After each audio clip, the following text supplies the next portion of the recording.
champions Islamabad United started the HBL PSL 10 campaign where they left off last season. The bowlers made light work of the Lahore lineup. That is the perfect delivery. It is out if he catches it, which he does. Well done.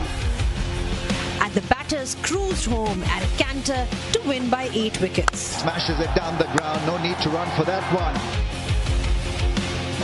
Brilliantly played through the offside. Very, very dismissive.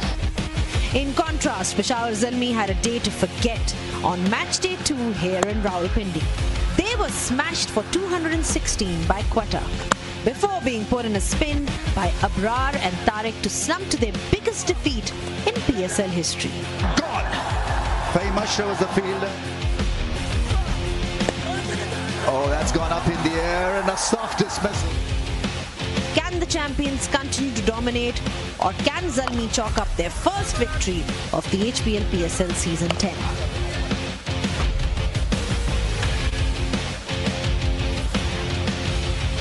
Early days in the HBL PSL. Much to admire, you have to say, and a lot of stars on the show today in Rawalpindi. Islamabad United and Peshawar Zalmi. And I got to tell you, I'm so excited to see Babar Azam. He didn't get me the other night. He got it done by beauty, actually, from Mohammad Amir. Just sort of forced the error. But let's hope he gets into his stride this evening.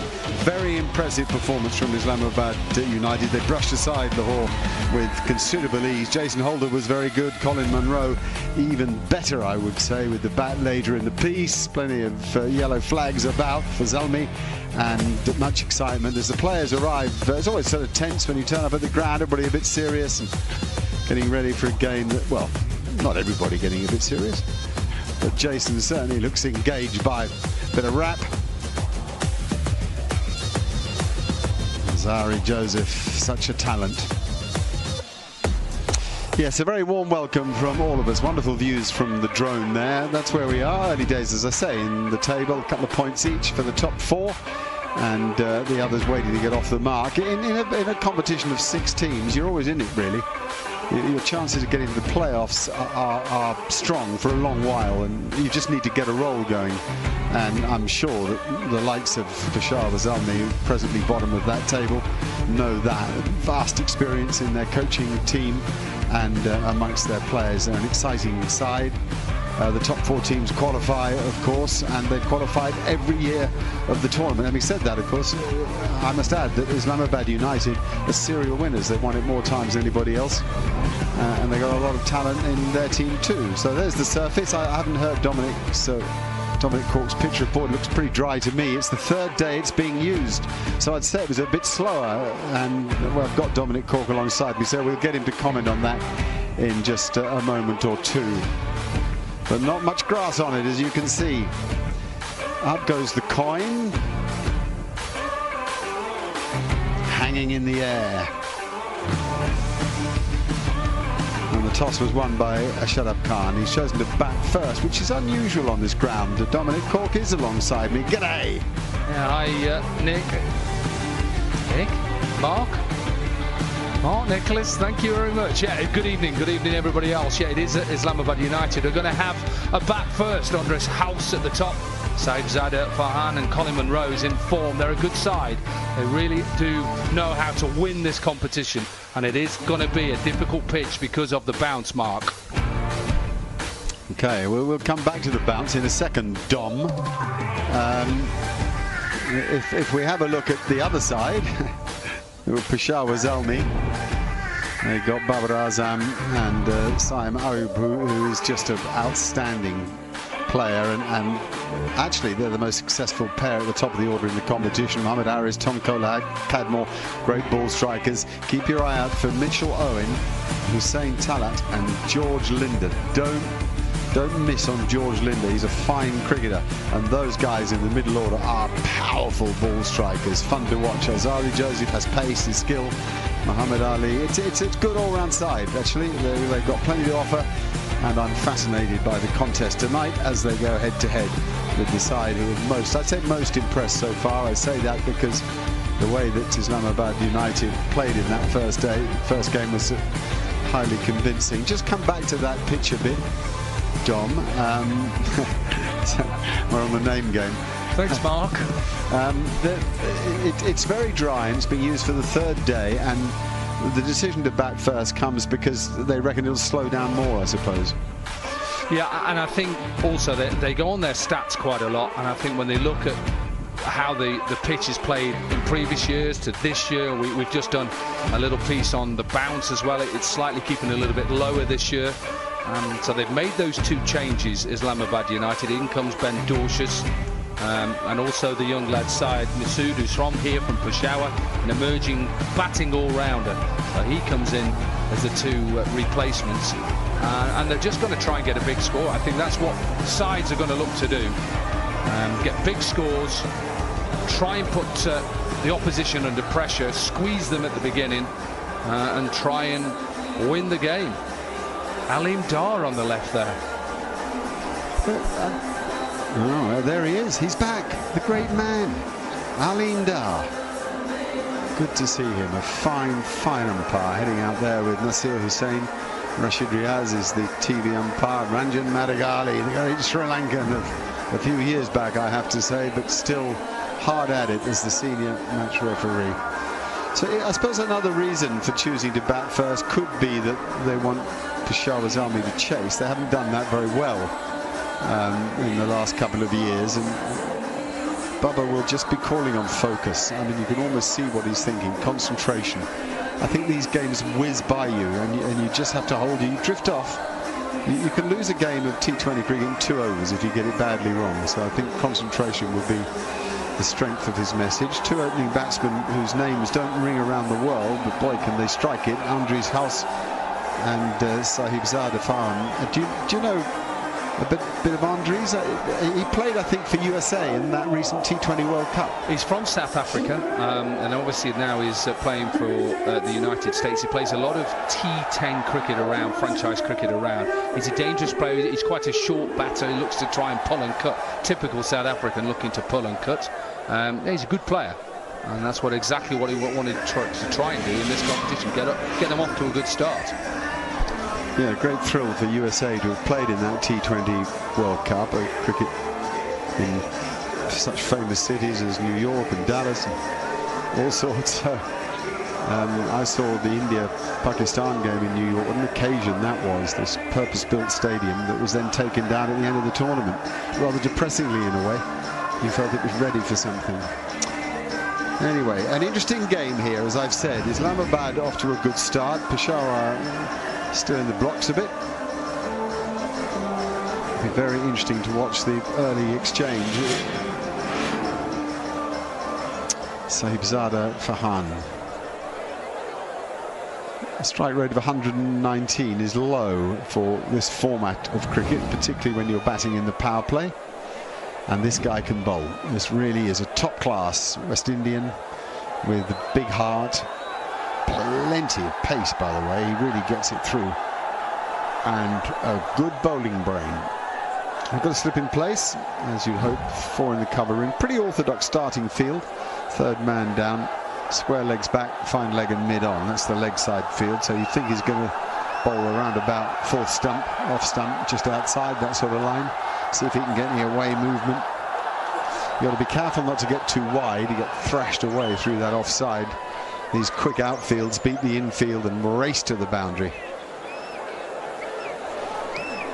Amir Sahel has arrived in the commentary box to join Dominic Cork and I at the start of the 5th game of HBL PSL 10, the 10th edition of the tournament. That's captured the imagination of the country as we get through the countdown.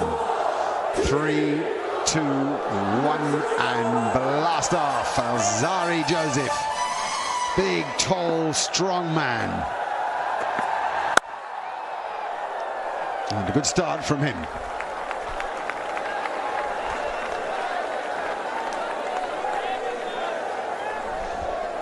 Yeah, you're right about Alzari Joseph. Just watch his run-up. He just seems to, it makes it look so easy. He's rhythmical. He's obviously a tall man, that helps. See many short, fast West Indian opening bowlers too often, but this man is, just watch his run-up. Watch how he runs in. Watch how he's where he is on the crease, and then his delivery. Beauty. Try playing that, whoever you are. He's a quick learner, isn't he? In the previous game, he got a bit of tap, leaked 53 runs, and he scored off over. He has started off brilliantly, on the money, with first 2 deliveries and bit of seam movement too. Well, you'd expect that as well, because there has been a little bit of water just sprinkled into this surface. So if there's going to be any movement, it's going to be in the first 12 deliveries. A man back, but he's going to have to work here. That no, he won't get it. Oh, he does get it. Love it. Oh, wow, don't you like that? That's why they come to watch. George Linder, South Africans, brilliant fielders at large. George is one of them. Yeah, commitment. Had to cover a lot of ground. Brought out the dive at the last moment. Yeah, good use of the crease there by Farhan. You don't often see in the modern game the pull stroke played in the depth of the crease, off the back foot, as opposed to half forward. He is lucky, safe. Doesn't get it at all. As they say in the modern game, he clothed it and it went nowhere. Yeah, got cramped, didn't he?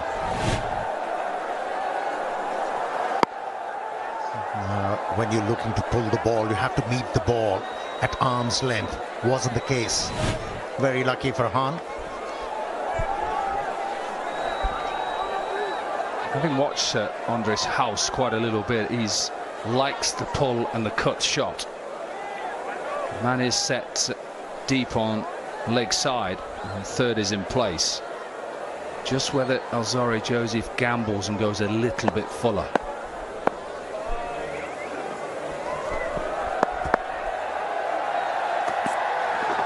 Another lovely delivery. You don't need to move the ball much if you bowl that line.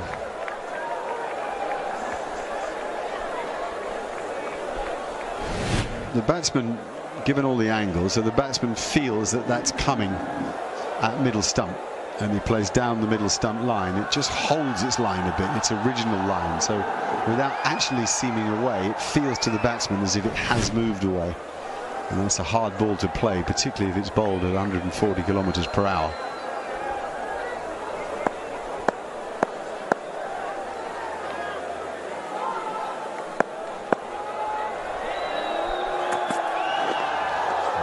It's a super first over. Lovely to watch it. 3 for no wicket.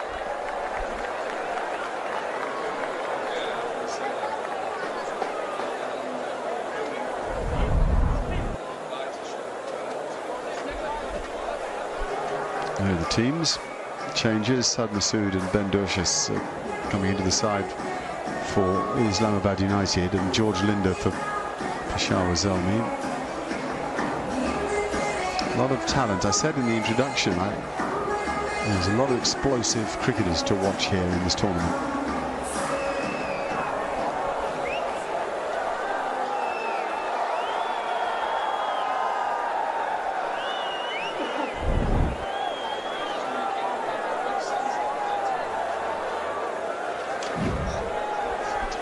No, Muhammad Ali didn't get it quite right a couple of days ago. Having watched him warm up, I thought, he's really got some talent, this guy. But it just wasn't. He just didn't get his length quite right. He's also got a slip in place, same field actually, as Alzarri Joseph had. And it's safe. Got lucky. Big, thick outside edge. Can be cruel to a bowler, can it, this game?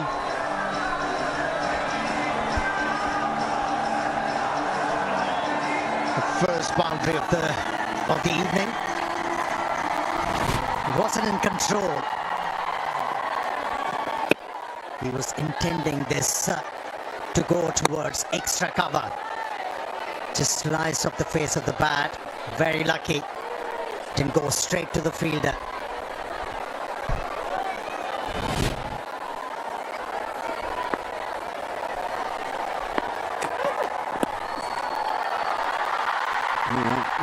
listen. Incredibly frustrating. Oh, hello, then. They can't run again. They do. Oh, I say. Wow, that's brilliant. Absolutely brilliant. Tom Kohler-Cadmore. I doubt he's pulled it off, but it'll be worth the replay. It's tighter than it might otherwise be. Unbelievable bit of work at the stumps. TV umpire to director. We have umpire review for runoff at the striker end. Start with the sudden angle, please.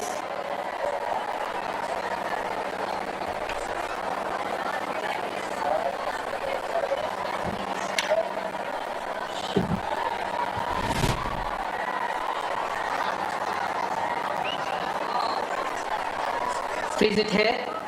Batter still short of crease. Now one more frame, please. One more frame. One more frame. Forward, forward, forward, forward, please. Forward, please. Keep rolling, keep rolling. Get the other side again, please, because bails are not lit up yet. Give another side, please.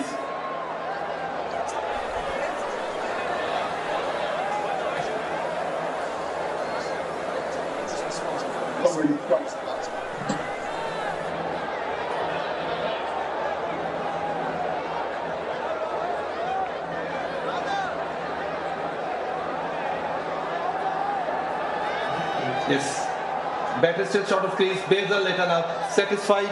I'm ready to make my decision for the big screen.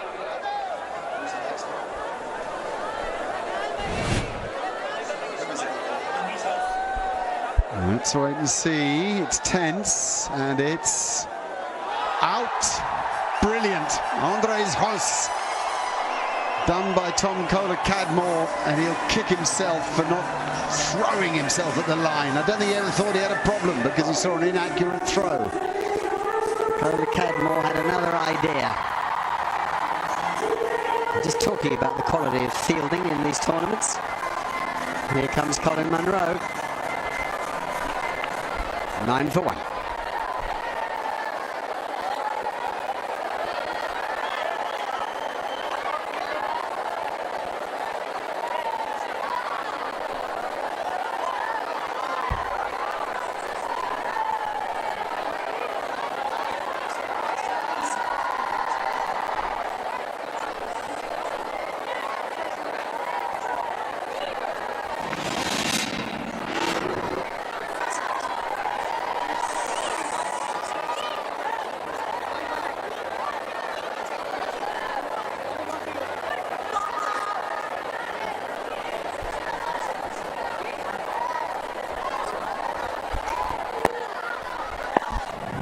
Colin Munro on strike here, in form, played fabulous 2 days ago, 3 days ago it is now perhaps.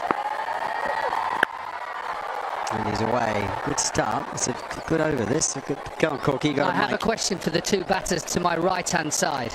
Kohler-Cadmore was excellent. Remember, he does a little bit of wicket keeping, and hence why he was able to take that delivery. But for two batters who probably have had bails go up and come down, it's not good. This isn't good as in for fielding, because there's a lot of things that go wrong. But he watched Kohler-Cadmore, he gets in a good position here. Look how he's set for this, so he's trying to help the ball on its way and then brings it on. But the bails don't come off. My question to you two, the bails don't come off in the Pepsi power play. He shouldn't be out. Well, just to clarify there, the bail did come off, right? But it went back in. But after, no, it does come off, but after the event. Watch again, watch.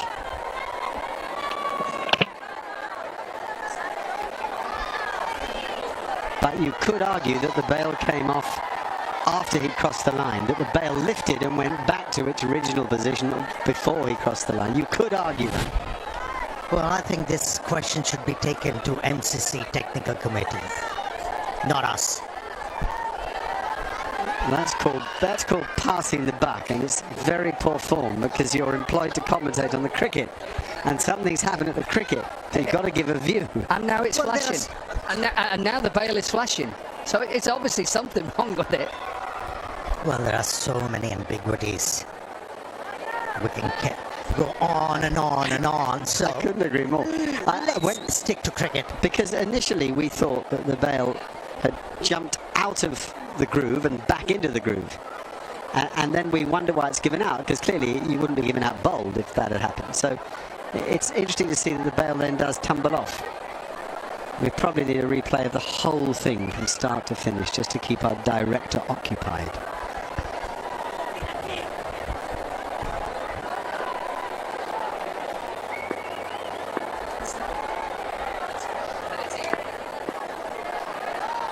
Farhan on strike here. Oh, he's found the gap beautifully. Isn't it interesting in this game how often you see the people who take it easy and time the ball rather than those who look to hit it too hard? They're the ones who profit. Well, this is the advantage you get if you stay still in the crease, don't move much, and then you get this delivery back of the length outside the off stump. You prevail as a batter, especially as an opener.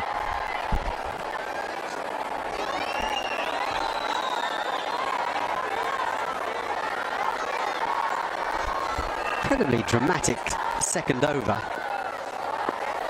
being bowled here.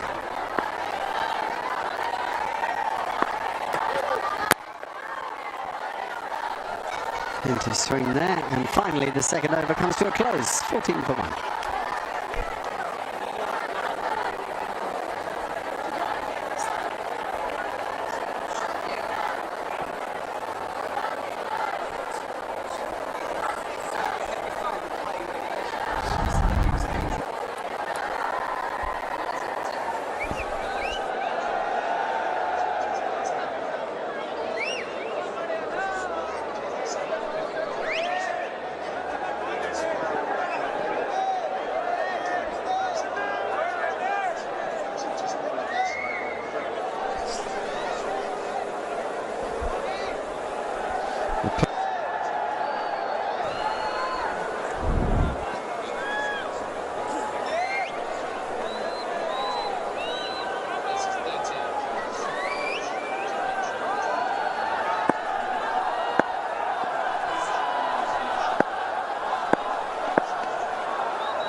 Joseph again.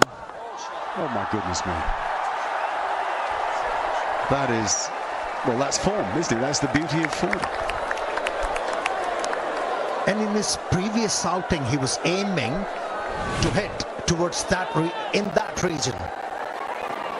The safest, and the beauty about that stroke was he played the ball really late, allowed the ball to come close to him, and then took the aerial route. This is brilliant batting. It is, isn't it? It's not a long half volley or anything like that. Trueness of the pitch.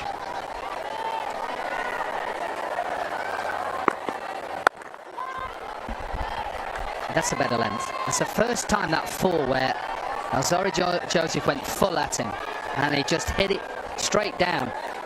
Use Jazz Cash to recharge more and more load, or packages of Jazz or any other network, and win an electric SUV. Beautiful looking car. Thank you, Jazz Cash.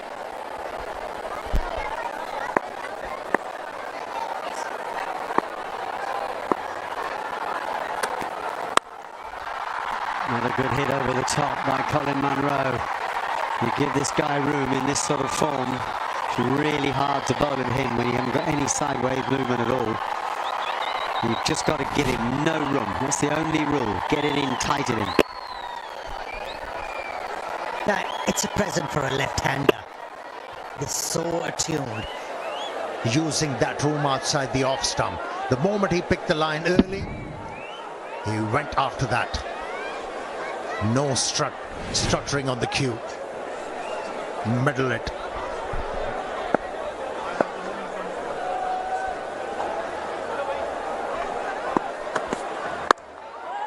So we've got a better answer now, more officially, having done some research. The bail will only light up if it's left both grooves. and therefore it's done that because it lit up, so it's left its grooves and is out. What if he goes back into the grooves? Well, because that's what I'm saying. The moment he was outside of his crease was the moment that the bail was in the air. That's the point, isn't it? I suppose. It's a good, perfectly good question. My question is, if I bowl a ball to you, Mark Nicholas, and you nick the stump and the bail pops up, goes up, it lights up and goes back in, you're not walking off, are you? No, I'm not, but I'm probably out. And I have once in my career not walked off and I was out, by the way. Isn't that cruel, criminal? Oh my goodness me, like a Super Ball. Do you remember the old Super Balls? Bouncy things? That one reared up off the surface and zipped through.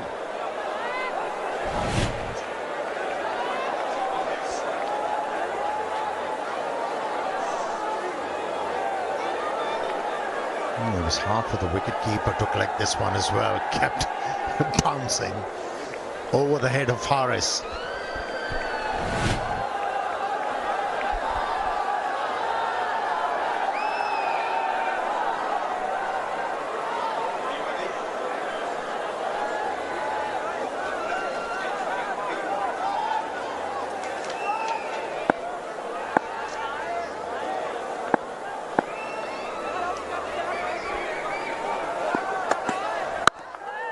Bowled.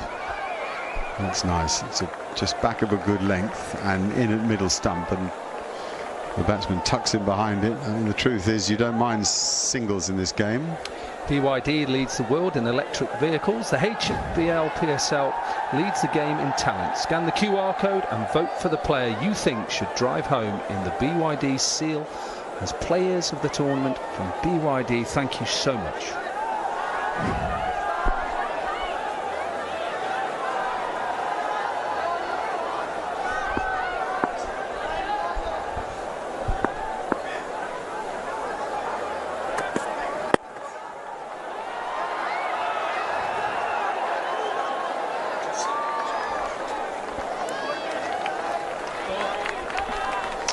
For one.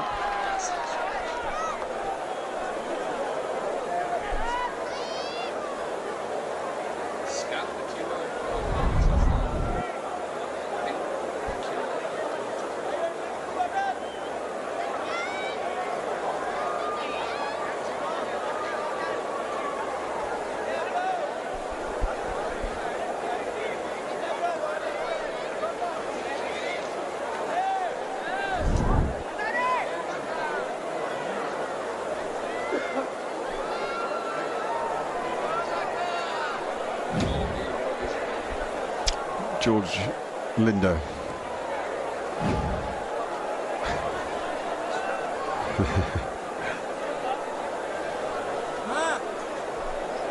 Well, George Linder's got a lot of experience. Had a couple of good SA20 tournaments, which is where his name has travelled a bit for the first time. A wonderful ball striker, comes in the middle order. He can bat higher, actually. He's batted at 3 in SA20 at times, but here he is with his left arm spinners.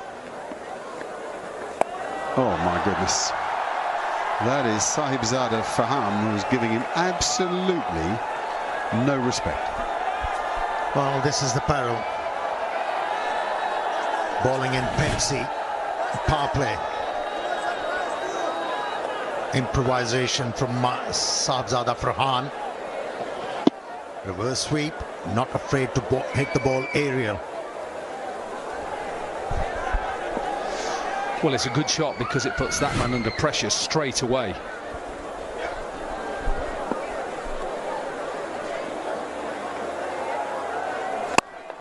Tell you, I've just got a very interesting text from a friend who knows cricket backwards.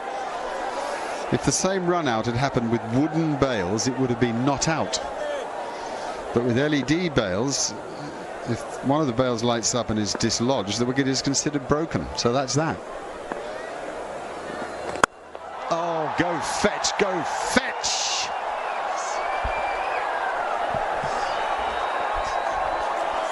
Well, the moment the ball was handed to the left armer, Sahibzada Farhan decided, it's my time. I'm going to go after him. Already a couple of boundaries for him in this over. That's a good beginning to the over for the batting side.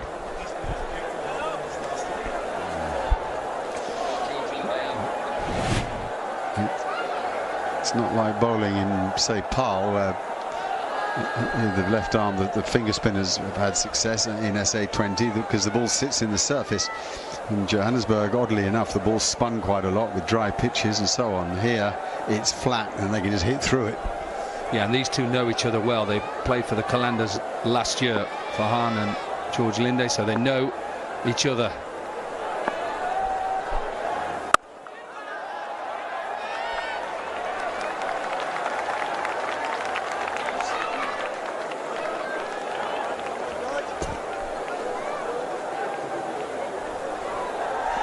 Sabzada looking in really good form, isn't he? Moving well, footwork's good. Where now is the question.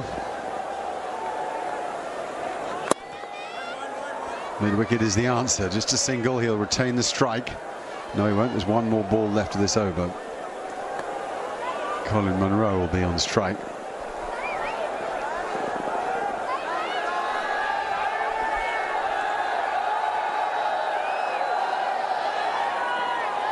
Something of the warrior about Munro. Sort of guy you'd want with you in the trenches.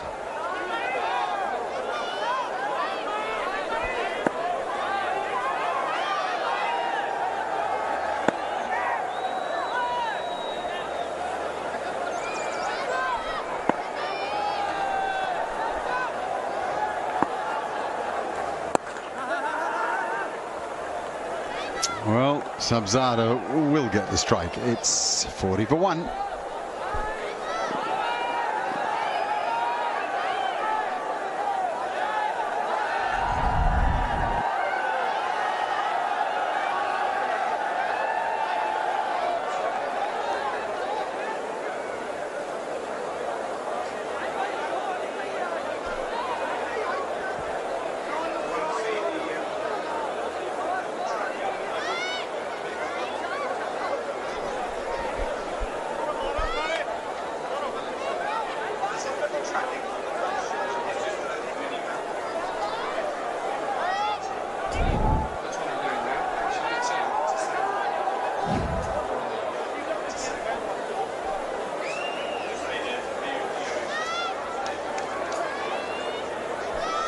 Ali Raza. Hustler.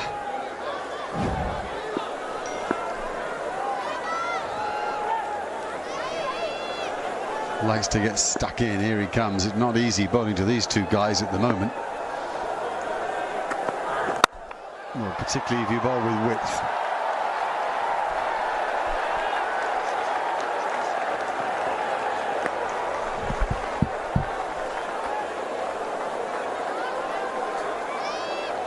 Scan the QR code and download the Go Low app and enter into a lucky draw. Get a chance to win a motorcycle at every match game. Terms and conditions apply. Yeah, talking about Ali, even in the first game, whenever he pitched the ball up to the batters, he leaked runs. When he adjusted his length, dragged it back, looked potent. I think he has to adjust his line. Back of the length. And then he bowls a good length and gets treated with disdain. Oh, this is a very good start. You know, we're only in the second ball of the fifth. Well, we've just seen the little pitch map, didn't we, on the left-hand side of the screen there. When we saw that pitch map, we saw that the two fielders were square. And that's what we want you to keep an eye out. If you're not sure where the field is, it'll be on your left-hand side, and there's big gaps into deep mid-wicket. And hence why now, when you see the mini-map, that's where he's looking to hit there, and the fielders are deep square leg and deep points. So keep your eye out for that.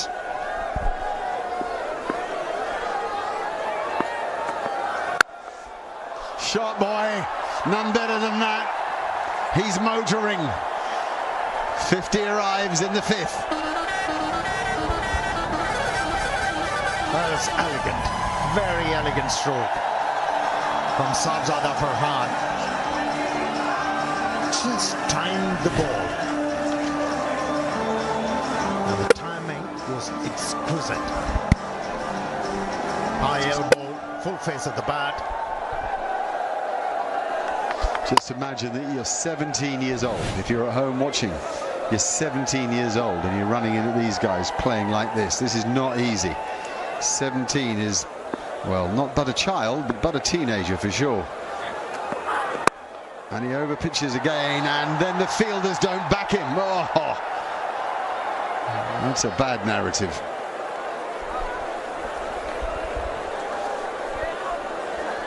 Well, you're talking about his age. He's a novice at this level, and the captain should know how to use him properly.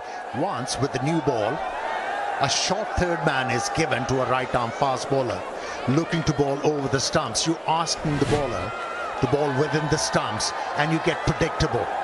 And T20 cricket, as a bowler, you cannot afford to be predictable. Thinking has to be changed here. Oh, pounding heart. Oh my word, that's a power strike. Well, this is like hemorrhaging runs here, this over. Yeah, and you're right. I mean, Babra's just got to go and talk to him. He set the field to maybe go with a short delivery, but because of how good Farhan is at the moment, the form he's in, look how he extends those arms and gets it out and over deep mid-wicket. Talk to him, settle him down, give him some advice. Still one ball left. He's gone for 18. Come on, find a good one. What does he do? The trouble is, does he dare stick with length?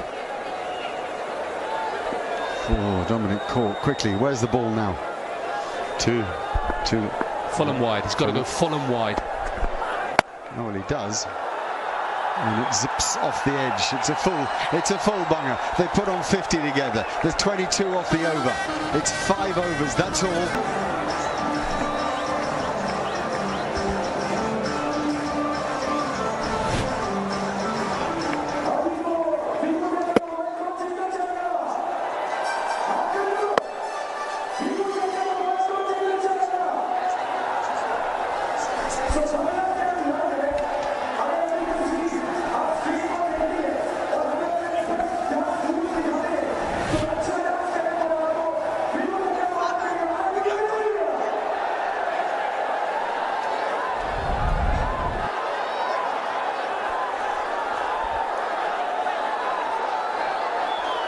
Ali Raza learning it the hard way.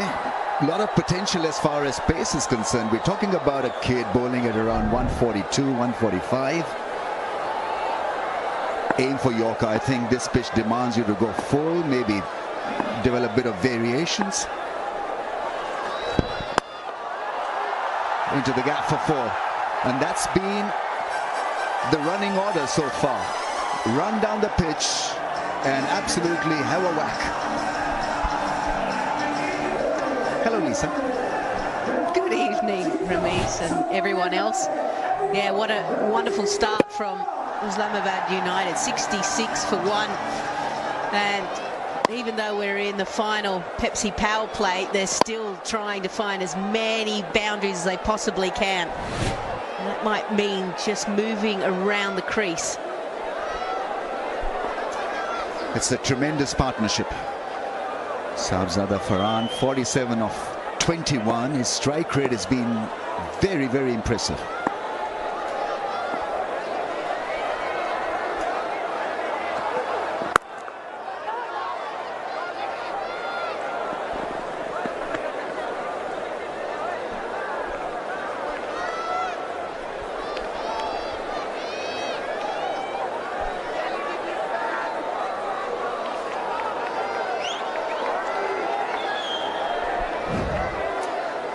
For Zalmi, it's all about, sorry, scan the Go Low app and enter into the lucky draw, chance to win a Go Low motorcycle every match.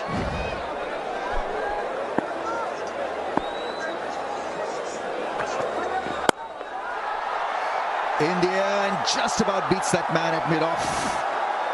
It's a fast outfield and that will hit the fence. So the fun continues for Islamabad United. They're having a gala time. 70 for the loss of 1. The innings is off to a fantastic brisk start. 61-run partnership now. Yeah, even the change-ups are not working at the moment for Zalmi. And I think it's largely because they're not hitting the stumps. So much width on offer.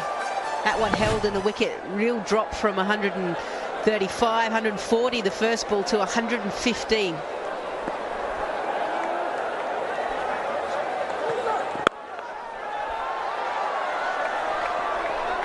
Muhammad Ali becoming just a little bit predictable because he didn't have a good time of it last time also. He went for plenty, over 50 I think in his 4 overs. He's trying to hit the hard length and he's becoming a bit predictable. You've got to look for those Yorkers. I don't know with that bowling action, Lisa. Can he bowl those Yorkers? Well, the boundaries Farhan has hit this innings all over the place, really. See, a lot of them are the width. Maybe 3, maybe hitting the stumps, or 2, should I say. Cannot feed them too much width. Allows him to free his arms, and he's showing the form that he had in domestic cricket now here at the PSL. I've got to do that. That was a slow delivery ball by Ali. I think Islamabad United have shifted the bowling innings of Zalmi into a defensive mode. And so they've got to look at this as if they're bowling in the last 5. So develop some variations, a different theme. Seam up deliveries and hard length have not really worked.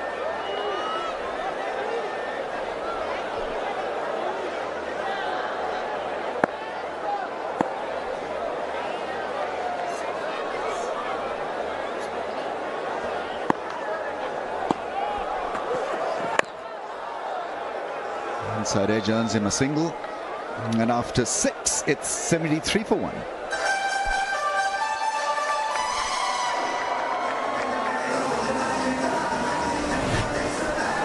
Here's the Pepsi Powerplay stats.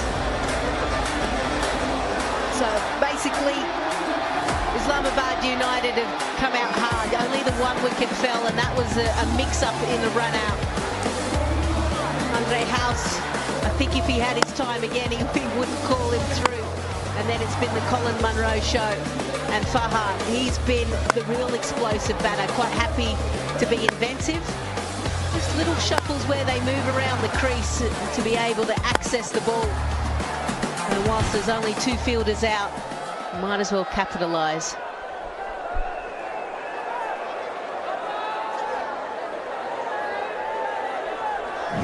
Sufyan Mukim has got a fair bit of potential, talent, wrist spin is different. A bit of mystery about him. It's about controlling this bowling innings now. They can do that by picking up wickets or being absolutely disciplined. He's standing outside the off stump, which is must feel a little strange for the bowler as well. Yeah, he wouldn't be used to it. I know that he's made his international debut since the last HBL PSL. He's had some good performances in ODI cricket, I think 4 but this is unique and different. That's well bowled actually, because what he's doing is trying to target that middle and leg stump line, and twice now he's missed on that line, Munro. And he's bowling at a fast pace as well. 101.3 kmph that last ball. This time he connects, gets it past the man in the inner ring. Only a single, that's well fielded. You've got to show a bit of desperation in the field also. Just back the bowlers at this stage. Yeah, you do. Don't get bamboozled. Jazz fan pulse moment. Here's the question. Who has hit the most sixes in HBL PSL 2023?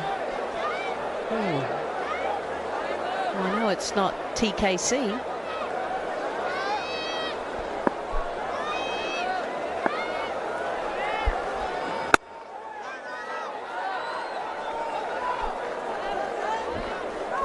some order has prevailed so far. I don't know whether it'll last for another couple of balls, but this is not a bad start at all from Sufyan. Yeah, and I'm surprised actually they didn't go. Well, they had to wait, didn't they, until the end of the power play, and straight away they pulled him in. Nice one, a little bit of flight. Takes a lot of heart to bowl a flighted ball at this stage, especially to Munro. Likes to really mow the bowler down away towards square leg or mid-wicket.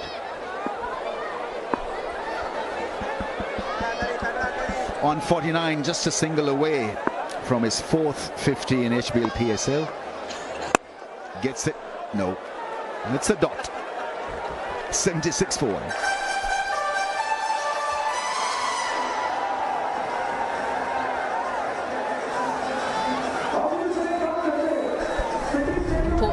For both teams, really. Zalmi do not want to stay at the bottom, and they've got to fix up that net run rate. That first game where they lost by 80, a real blow for them. Whereas Islamabad United playing at home, they want to maximise how many victories they can have. Can they go right to the top of the table? We'll probably know in about 2.5, 3 hours.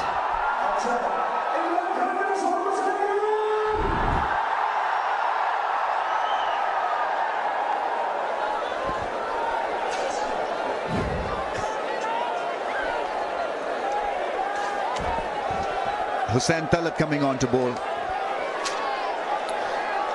We've seen so many times in a T20 competition, if the beginning is like this, 76 for the loss of 1 in 7 overs, then it becomes so much difficult to rein the opposition in. And so somehow Zalmi will have to find a way to just quieten the process. And so when you plan to pick a squad, I think that has to be at the back of your mind. Sign up and use Pay Pak debit card to avail best discount in Pakistan. Fantastic. And it's a no ball. It's a freebie. So when you plan a strategy, when you pick a squad, I think you've got to keep that in mind. You've got to have some bowling options, good bowling options in fact, that can make a comeback for you. That's not a bad ball at all, the Yorker length. I think that has to be tried more times now during the next few overs. The Yorker, the slow bounces, the cutters, variations. Yeah, look, this might be a plan. Now have a look at Colin Munro and his foot. His front foot, as it goes to leg stump, he doesn't move it, and it actually still points to cover. It's actually a blind spot of his. So when he gets going, maybe that's exactly where you need to bowl to him. Everywhere else, if you can get him out early, like any batter, they're susceptible early. But then once he's in, how do you keep him quiet? That's how you keep him quiet. I think that is the area that you need to bowl. And then hopefully he tries to do something a little bit too funky, and then the wicket comes.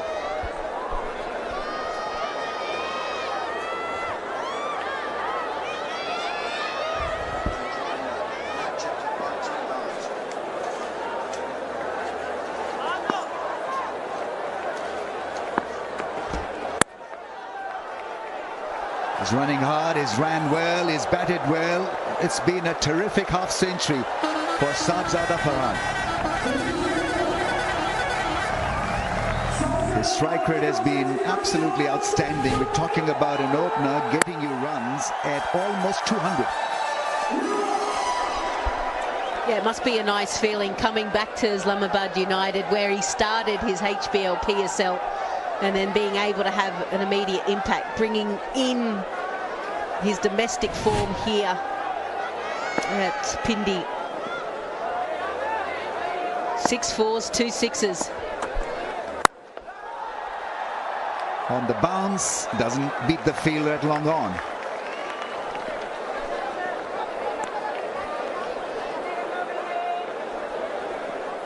Time for the fans to enjoy cricket with Pakistan's own brand Tapal at the Tapal Tea Lounge.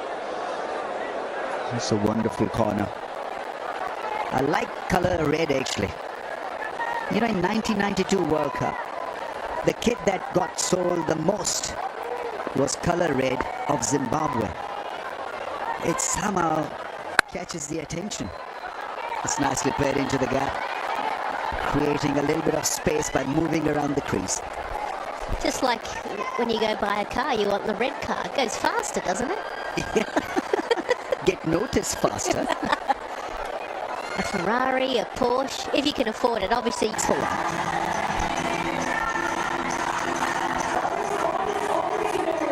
Well, not a bad delivery. Talat goes, okay, I'm going to take the pace off. I'm going to go into the pitch. But Farhan up to the occasion, just giving himself room, and it becomes a bit more like a baseball swing, isn't it? Yeah, he didn't get it out of the middle. If he did, it would have sailed over into the stands.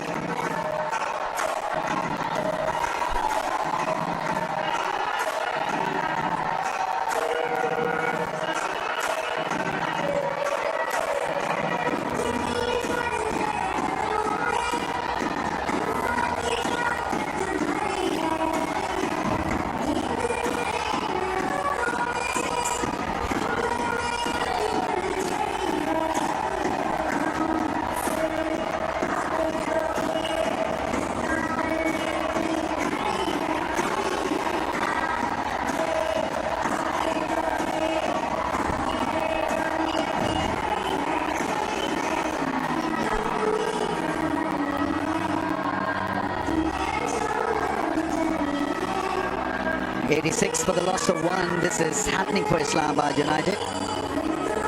Winning the toss and electing to bat, and I think they've made a sane decision. Good batting conditions.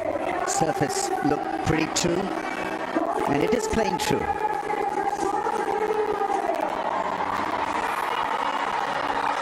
An over will give Islamabad United 230 total. This current rate will provide them with a score of over 200.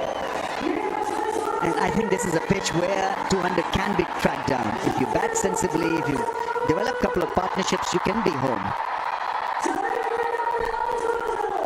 Yeah, but it's so interesting, isn't it? Peshawar Zalmi have struggled chasing since 23. They've only won 1 out of the 6 occasions whilst chasing. So I think the 200 mark is going to be difficult.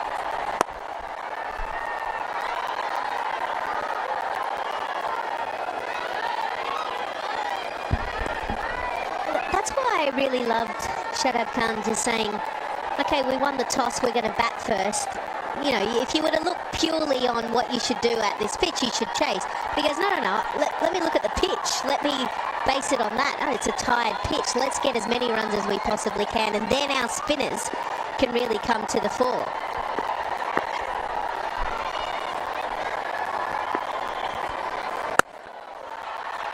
Yeah, that's smashed hard.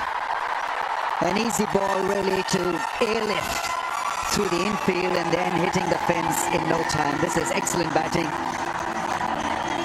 Making good use of a bad ball. He's a strong man, isn't he, Farhan? You can see it, how thick, full of muscles. Low full toss, got the width. All he had to do was get it just either side of Babar Azam and did so comfortably. Good luck trying to stop that.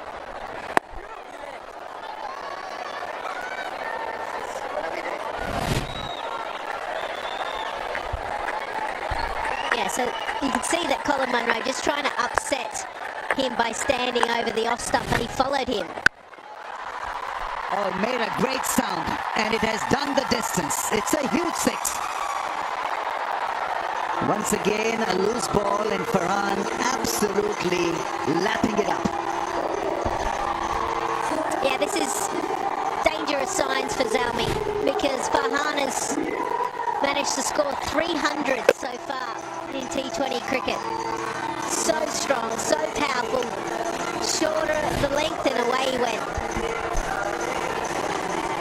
Yeah, you're awarded a scholarship every time a batsman hits a six. It's a wonderful initiative. KFC Scholarship Program.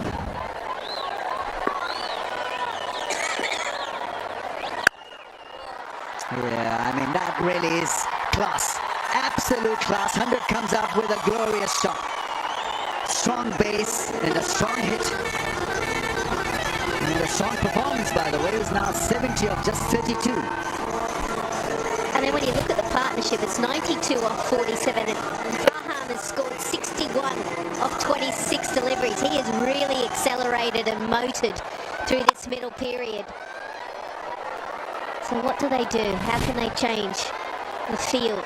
Yeah, that's exactly the area that he's pumping.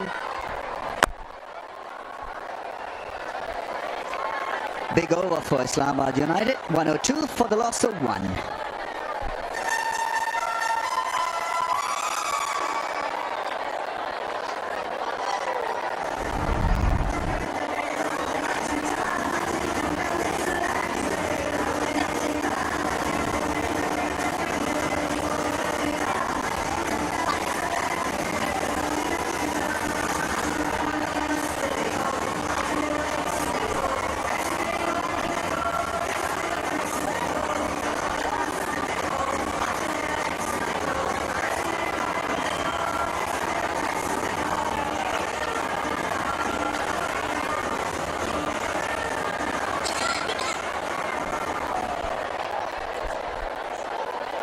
Some tall buildings. It's a seriously good crowd enjoying this contest. Two top quality sides. Saim Ayub, bit of leg spin and off spin and a carom ball to go with those variations. Usually comes into ball with a new ball with the field in. Let's see how he operates now when the pressure is on Zalmi. 102 for the loss of 1. It's been Zalmi all the way.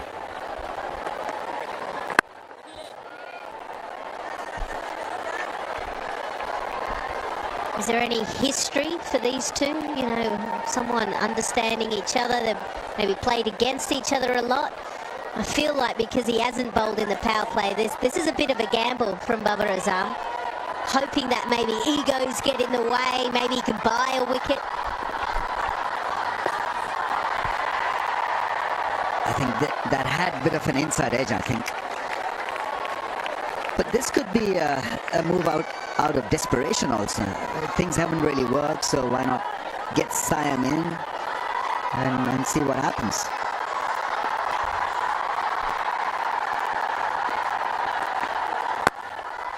Full toss into the gap for 4.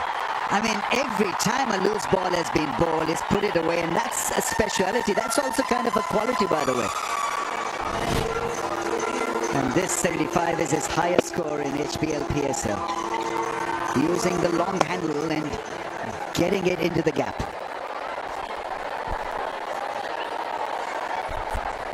You're absolutely right. He has found the gaps every single time.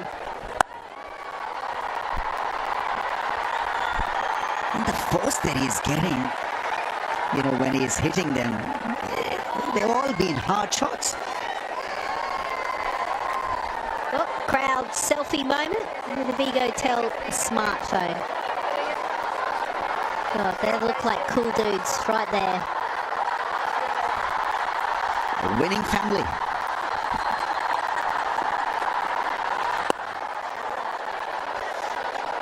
That's well placed. A single gives him a 100-run partnership.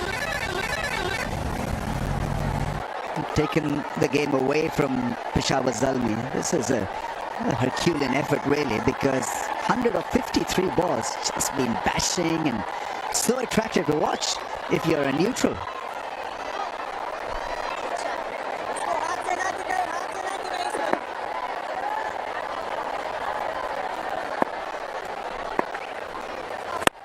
Goes big, goes straight, high and long and 6. Brilliant.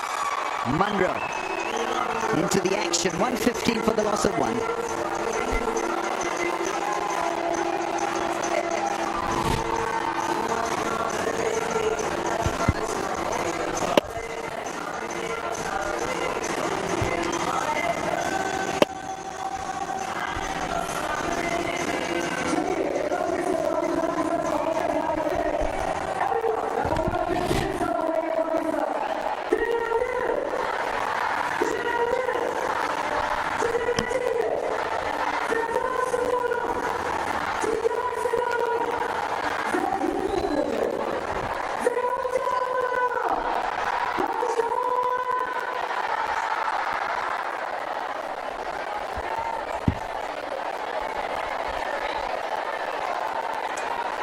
106-run partnership of just 9 overs.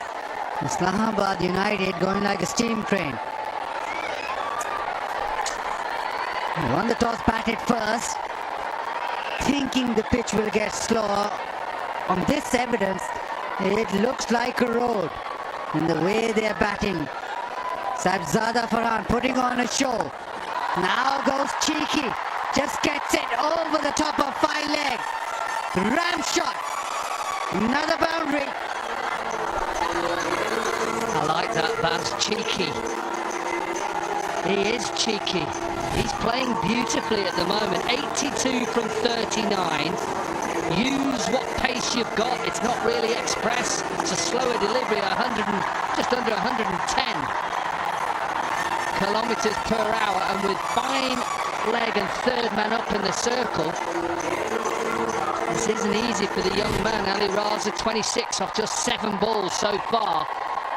And Farhan is on his way to 100 at the moment. Got to get a wicket here, the Zalmi.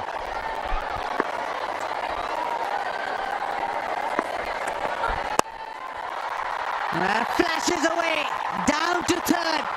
Another 1 bounce for. And it's just not easy for this young man because he's trying to plot his field. He's trying to give himself an opportunity to stop leaking runs. It's just a length delivery. You see the 2 fielders up in the circle there. All Farhan is looking to do is just open the face. He's trying, obviously, Baba knows he's trying to bowl to a plan, but he's a young man, it's not easy for him. Good to see that TKC came up and had a chat with him. Baba's having a chat with him again. Let's have a look whether he's changed his field at the moment. We're going to give you a visual from here. He's got 4 on the offside there. So they're the 4 he's got to have in the circle. And obviously he's covering the leg side. 4 out on the leg side. Oh, beautiful! Back foot punch through extra cover. He has it all. Another boundary. 3 on the trot. It's a beautiful looking shot, that's all you can say. Hard on the young man at the moment. He's trying, he's running in, just giving too much width. All he's got to do is just get it past extra cover. There is a deep point in place, but you can see once he gets it past, this outfield is so quick. Lovely view there from square on.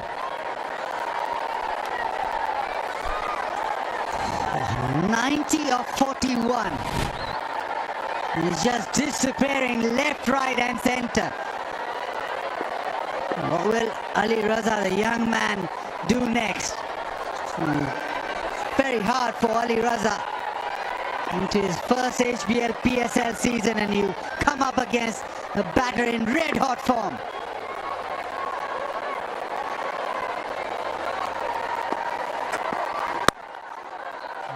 Finally a dot ball.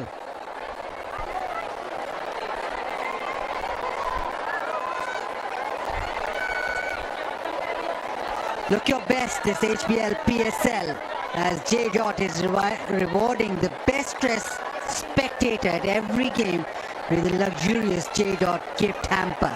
What about the best dressed commentators? Shoes and everything, we're all dressed similar.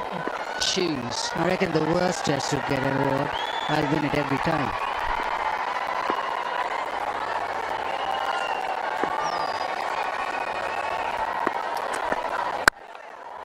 So this time, just get a single, so better. Very good from Ali Raza. Yeah, the last couple of deliveries he's gone a little bit straighter, and I think that's through the little conversations he's having with Tom 𝐄𝐍𝐆𝐋𝐈𝐒𝐇, who just keeps coming up from long on to speak to him. Baba, just to speak to him here and say, right, try and go straight. Your field is set leg side, remember. He's a young man who's just come into the game. It's not easy against the likes of this man who's played all around the globe. New Zealander, franchise cricket. So again, his field is set here. He's got a fine leg up and a third back. Mainly it's leg side.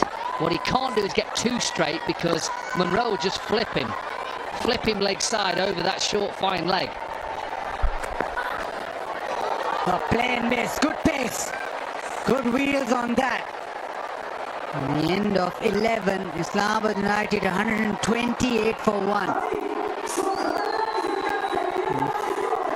Peshawar Zalmi in need of a little break, and it is time for the Tapal strategic timeout.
Just been treated in these 11 hours to some elite batting. Saibzada Farhan, boy, has he been on song. Short ball slapped, full ball hit, back foot muscle, through the offside, anything and everything disappearing. Few outside edges, but all in all, high quality. Obviously leg side is where he's very, very strong, but even through the offside, back foot or front foot, he's showing the value of a batter coming into a tournament with form.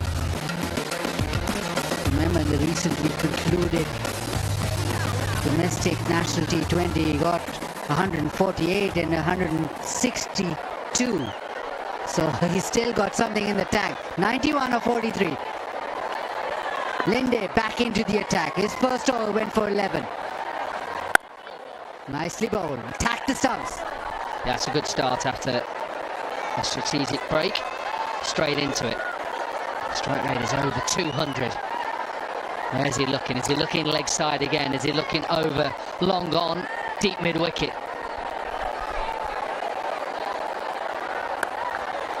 Nicely done. Good bowling. Just following Saibzada Farhan. They need this. A little break. Just quiet things down after the break.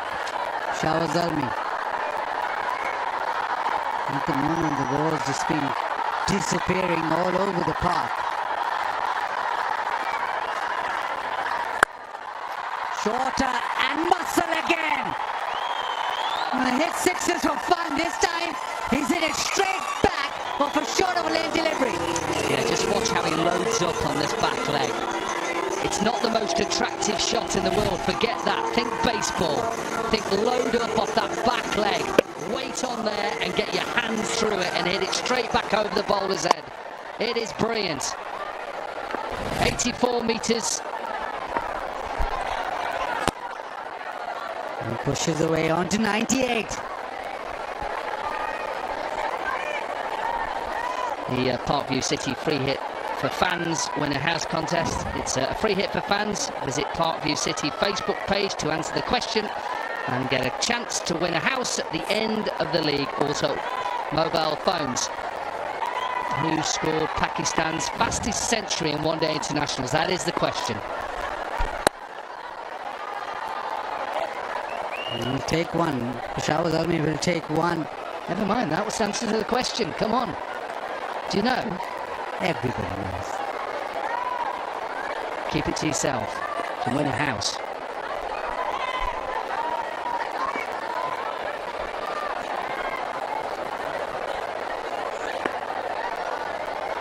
You want one in Pakistan, don't you? Corky back foot into the offside. Jaspreet the single. End of the 12th, 137 for one.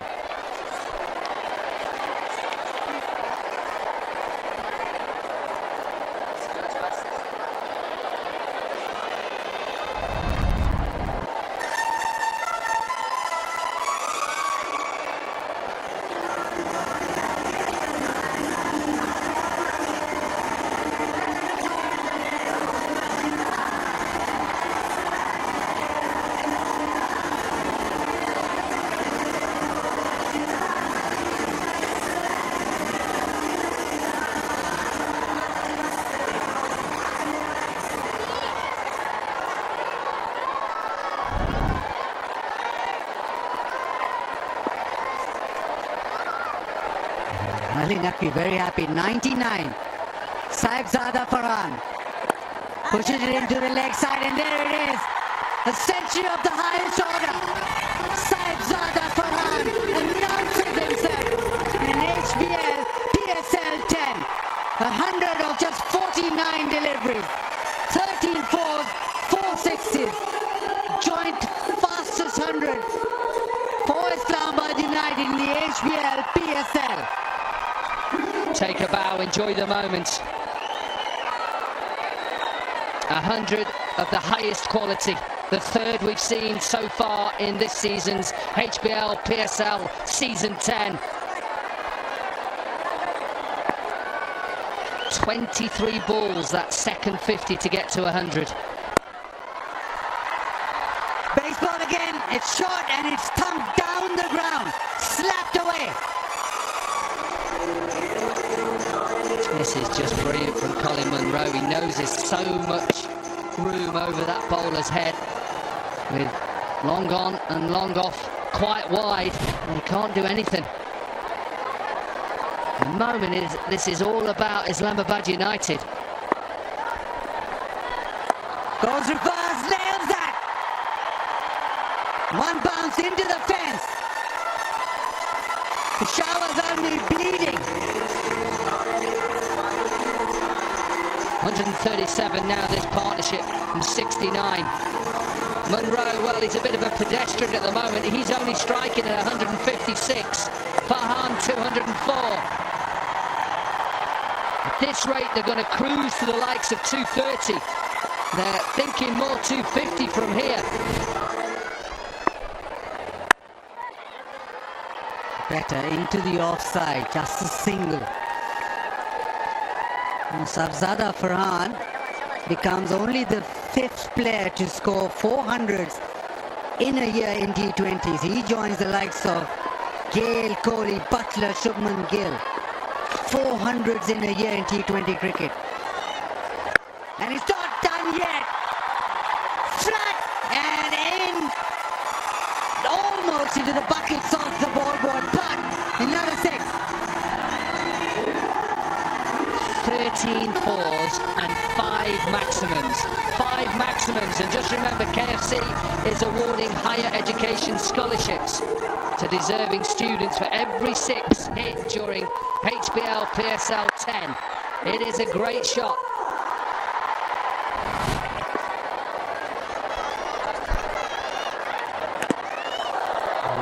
Tries again, inside edge. End of the 13th. Islamabad United 153 for 1.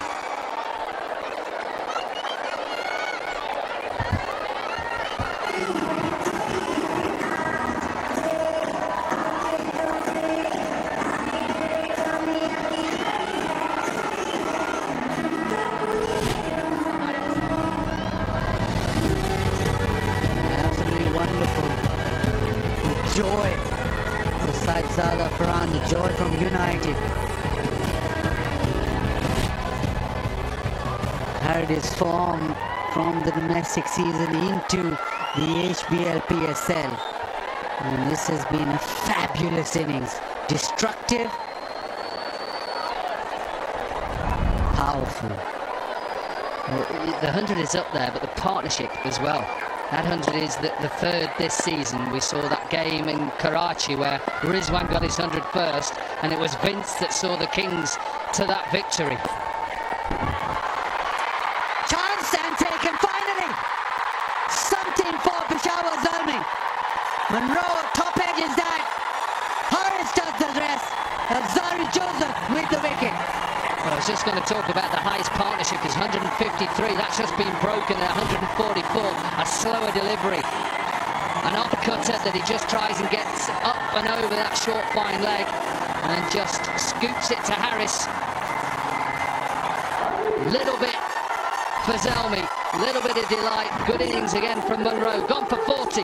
Islamabad 153 for 2.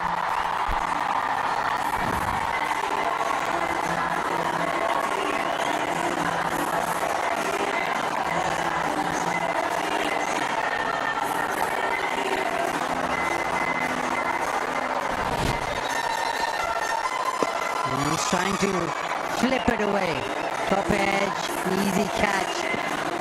Boy, Peshawar Zalmi need that. We need a few more. Need something to come back into this game. Azari Joseph breaking the partnership.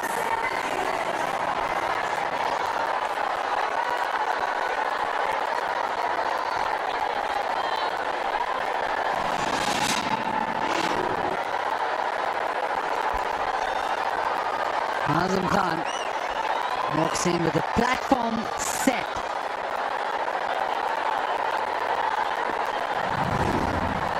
This has been massive from Islamabad United. Straight away, short ball, top edge, sails away. Maximum. Well, it was always going to be the plan. Azari Joseph was going to go at Azam Khan straight away. The field was set for that short delivery. He gets a little bit fortunate, but it's 2020 cricket. You're just going to have a big swipe at it, top edge. Gets off the mark with a maximum.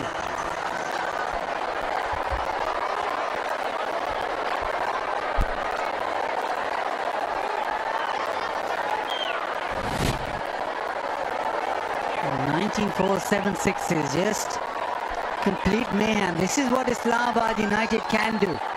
It has been Farhan today, and this is what they're built to do exactly. As the batting unit attack from ball number 1 to ball 120, changes in the field, deep mid wicket in place. Well, I'm not sure Baba was happy that it was given 1 for the over. He had to change the field. Quick single.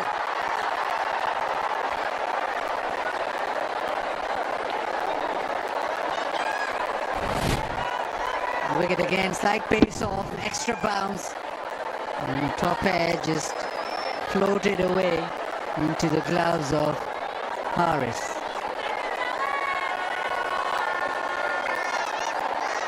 He just had to amble away to his right.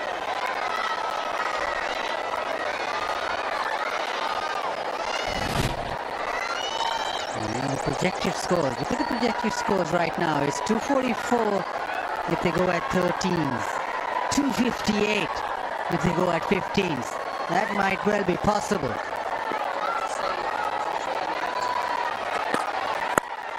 Shot thumped away in the air. There is a fielder this time and taken. The short ball outside off stump in the end gets Farhan back in the pavilion, but what an innings he's played. Yeah, I was just going to say that. Of course, 𝐄𝐍𝐆𝐋𝐈𝐒𝐇 will be happy with this. To get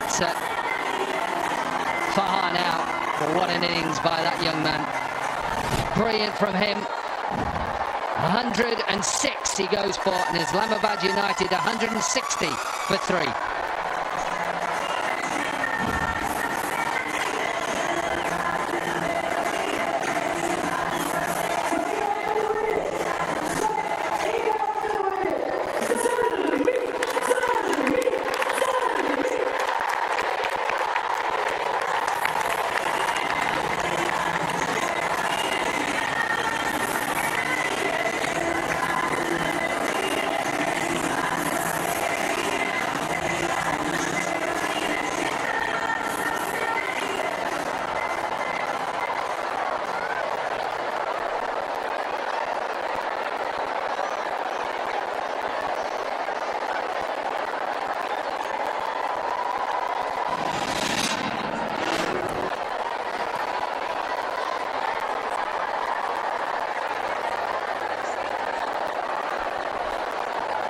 Salman Ali Agha walks in. Islamabad United 160 for 3.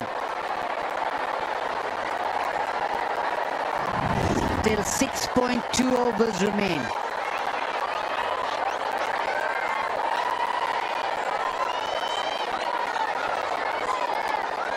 Rava making sure that he's got the right field. Fine leg goes out. And the deep mid wicket now comes in to a short mid wicket. They want to squeeze a little bit. They want some relief.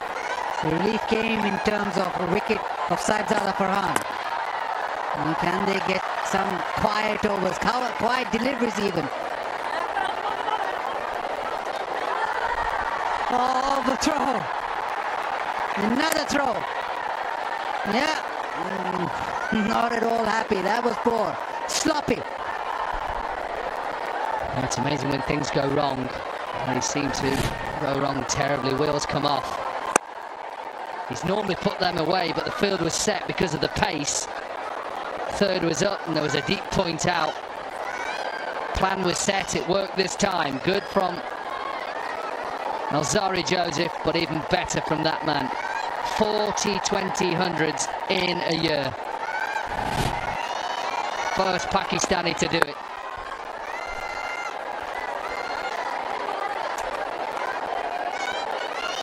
𝐄𝐍𝐶𝐈𝐒𝐇 with the over for Peshawar Zalmi. 163 for 3.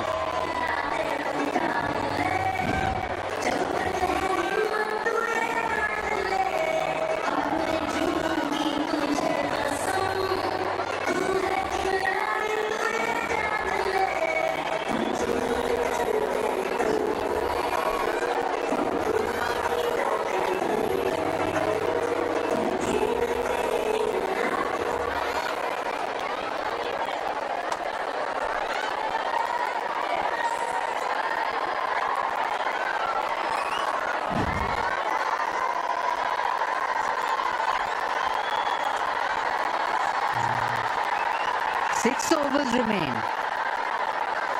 New batters at the crease, but that doesn't matter. They have to go some.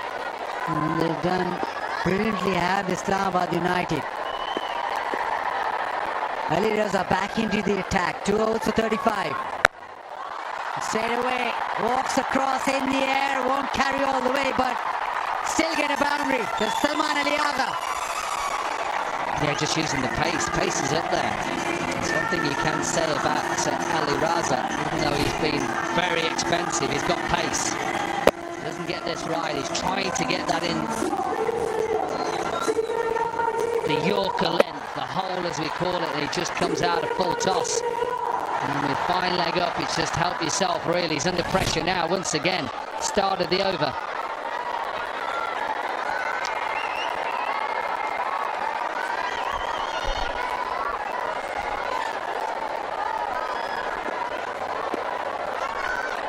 needs to calm down.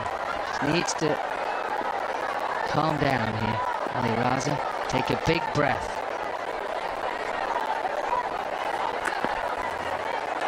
Quick into the pitch, beats him. And do you know what calms you down, Baz? What?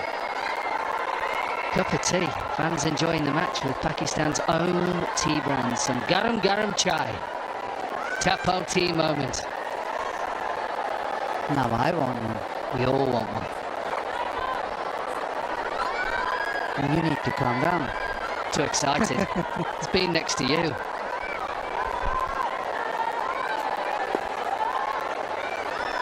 The first one he went for 4. Second one he's gone into the pitch. Goes full again. This is good though. On the stumps. Just amble a single.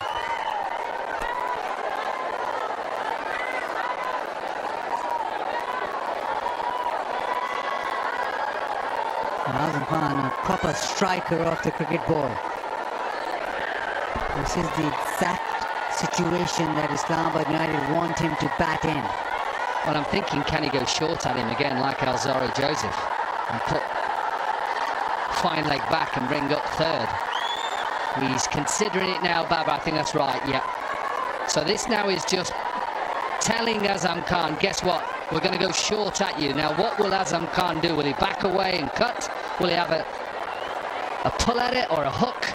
This has to be a short ball.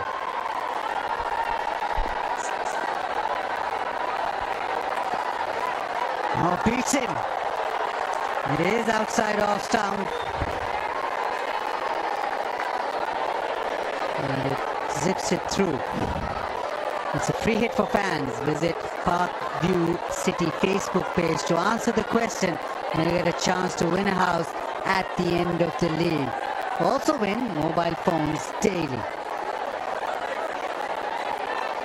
Has it all HBL PSL 10.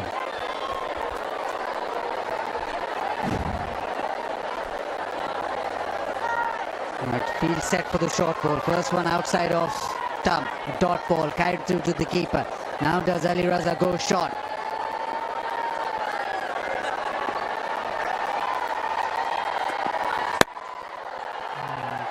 That's the single. It's almost come to that stage where Peshawar Zalmi, if they don't concede a boundary, it's a win. Well, most sides, when they're batting, even if you're doing all your scorecards, how good is that writing, by the way? Beautiful.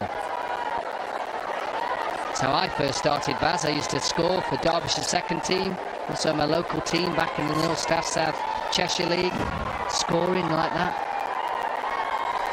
It can't be. You have to be organised. That's how I did it. That's how I started. That's how I watched Derbyshire. I used to pull the tins, as they call it, at Chesterfield, North and North Derbyshire. That's how I started. Got to start somewhere, Baz.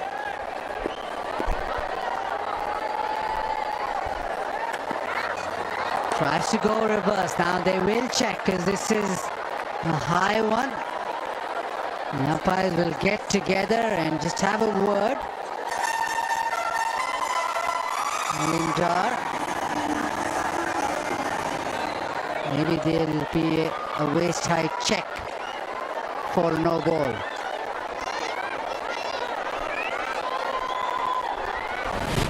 And the square leg umpire, Alim Dar, just seen there trying to use a back of the... Guess what it is? It's a no ball and it's a freebie.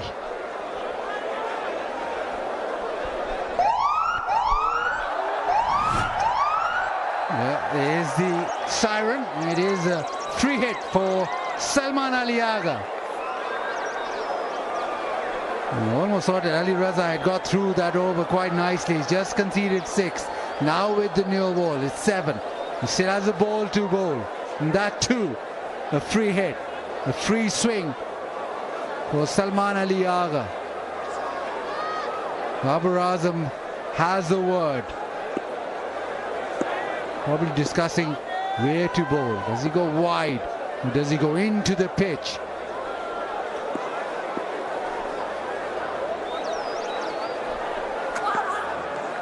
slow one. Another wide. He'll have to bowl that again. Re-bowl the free hit again.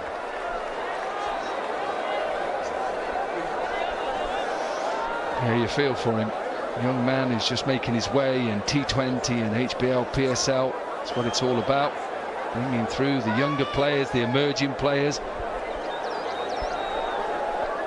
That's what it's all about. Who is going to be the next big player that will just get in that franchise and make it his own?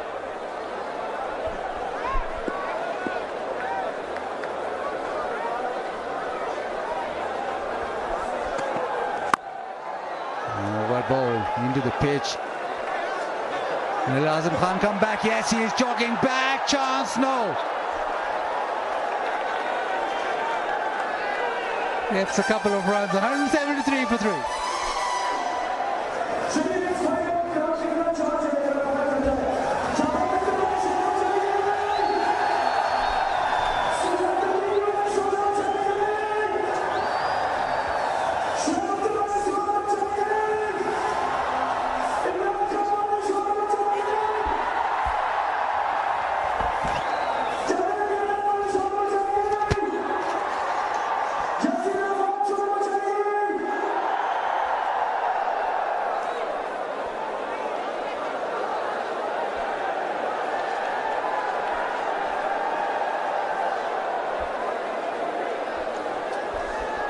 Yeah, Zalmi at the receiving end, to say the least. Last 5 overs, Islamabad already rocking.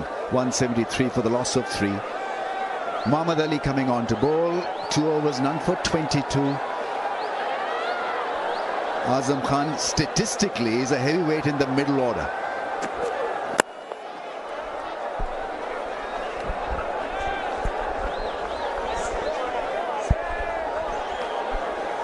Well, he can pack a punch. Certainly can.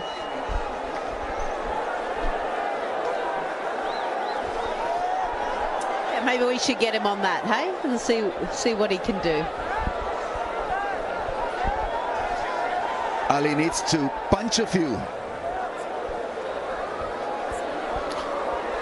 You see, at this stage, you've got to have a very, very clear mind. What you want to do at the top of the run-up, it has to be clarity. Absolute clarity.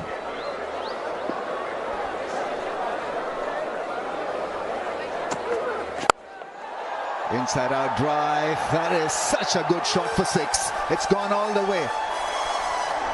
His batting has improved so much in white ball cricket. It's absolutely fantastic to see him attack and play such shots these days. Yeah, he brings reliability. Not an easy stroke to execute, especially against a fast bowler who's looking to shape the ball in towards the stumps. And from there, to be able to hit that has to be a brilliant effort. Yeah, brilliant effort by that kid also. Caught it well. Goes straight mid-off. Doesn't come into play. He's a single conceded.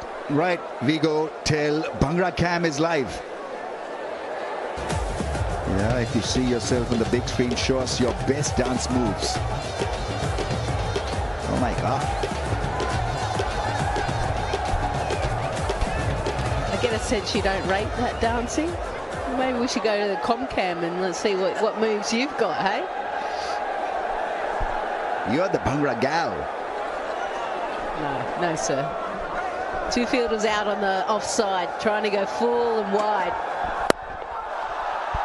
Easy shot for Azam Khan.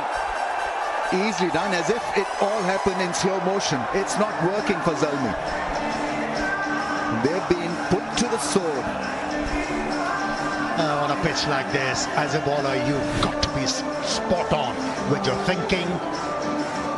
And when you decide to bowl a certain ball, you have to be committed. Plenty of room for Azam Khan on that occasion. Yeah, that delivery was asking for trouble, and he got it.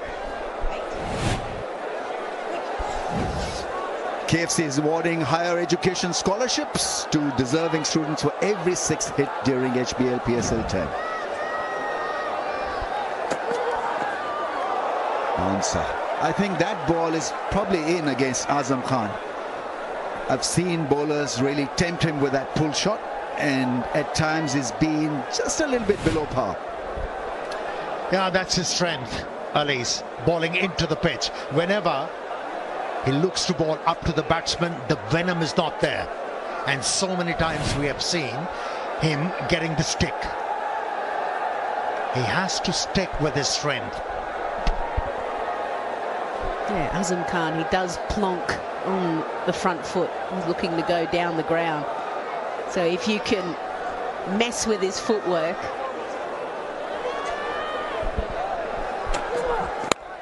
Oh, shot. But that will find the fielder. He's a tremendous striker of the ball. And it's end of the 16th, 188 for 3.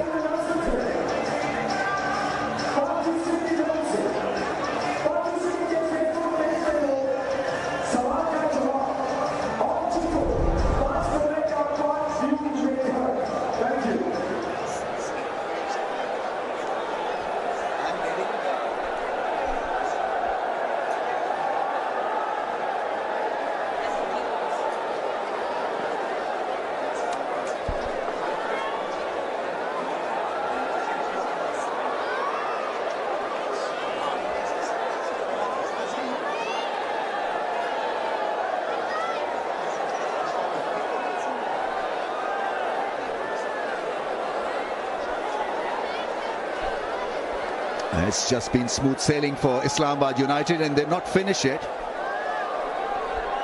13 and over 240. Can be a reality. Well, change of heart as far as Hussain Talat is concerned. In the previous match, he was only asked to bowl 1 over.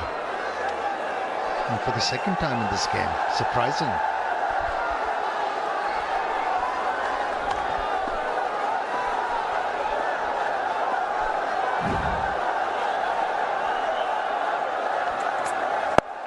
Oh, that's gone. And maybe not taken by the rope. A full toss, not been able to put it away. Azam Khan. Saim Ayub takes a good one. And this is a very, very timely blow. Well, other than Hussain Talat, 6 bowlers have been used in this innings so far. And they must have been thinking, after seeing this dismissal, we've been bowling such good deliveries and we were taken for runs. How come he has picked up a wicket with a full toss? It happens. That's the beauty of the game. It's Azam Khan who's walking back, scoring 16 of 9. It's 188 for 4.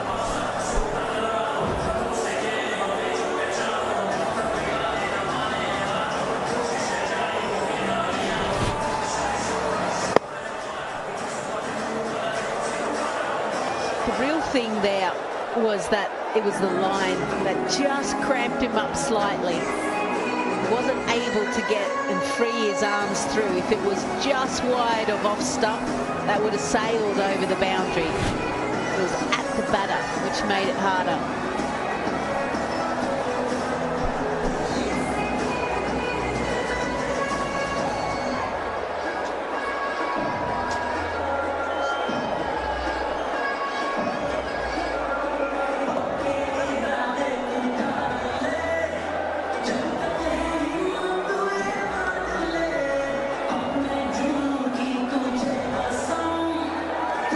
Having some issues with that part of his body. I think the first shot that he played, he pulled short straight away. Salman Ali Agha. Jason Holder is the new man in. Which team has the highest match aggregate in HBL PSL history? United, Multan Sultans, Peshawar or Islamabad United versus Karachi Kings. So that's the Jazz Pan Pulse.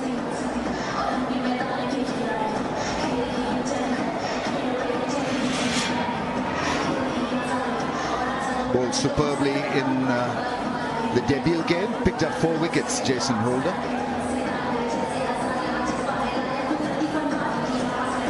Batting for the first time in HBL PSL. He's a very fine all-round cricketer.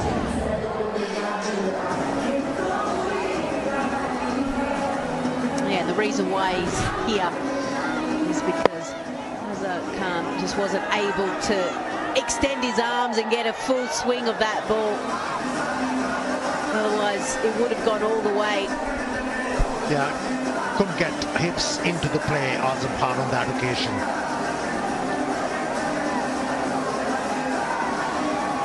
He got stuck.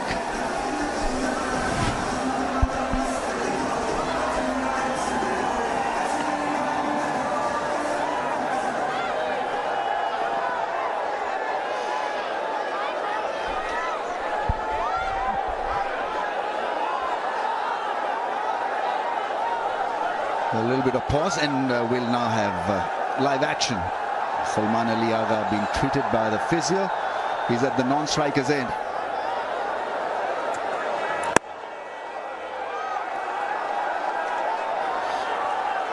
Good time to make a kind of a recovery, Peshawar Zalmi.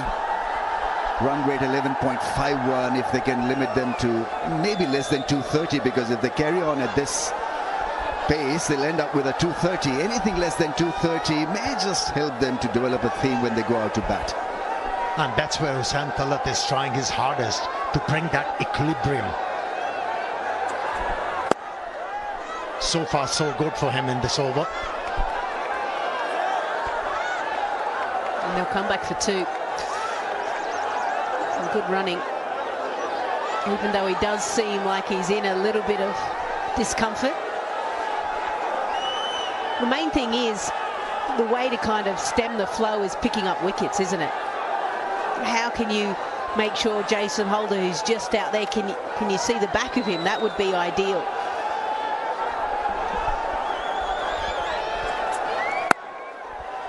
Slashed hard into the gap for 4. Pace on will actually not work. We've seen that to happen to the other fast bowlers as well. Pace on goes for plenty. Such a good track, this one. The ball is sliding onto the bat. Even though as a batsman, when you are relatively young at the crease, you can back yourself to express. Second delivery. Third delivery, beg your pardon. And he picked up his first boundary. Jason Holder. Deep point is in. Deep cover is in. Square legs fielders come into the ring just next to the umpire. Bowls a wider one and slackens the pace and deceives the batsman, but it's been given a wide.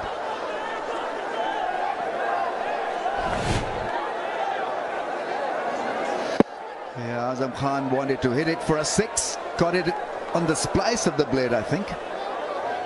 Yeah, 57.43 meters, the catch distance. It wasn't a big fence to clear, but anyway, he didn't get it in the middle.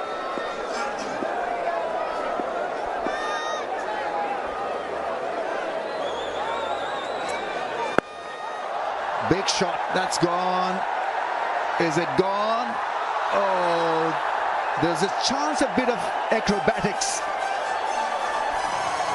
Mitch Owen, the fielder, wanted to tap it back into play, not to be. It's a 6. 200 is raised. Yeah, hung in the air, didn't it? It gave Mitch Owen an opportunity. He thought he's in with a chance. He's a tall guy as well. I'm not sure he plays a lot of Australian football because he didn't take the mark. And he didn't look comfortable in tapping it back, and missed opportunity. Those are the little half chances.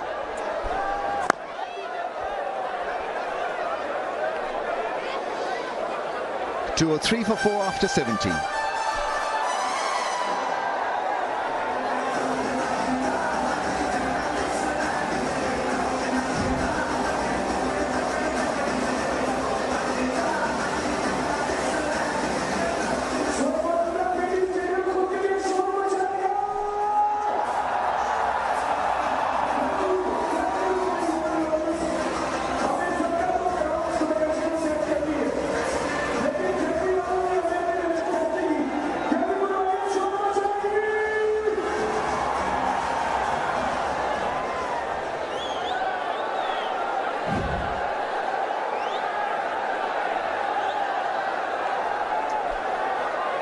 amongst the mayhem. Joseph has bowled quite nicely, 2 for 28 in 3 overs. 88% shot. He's got pace to bowl that length.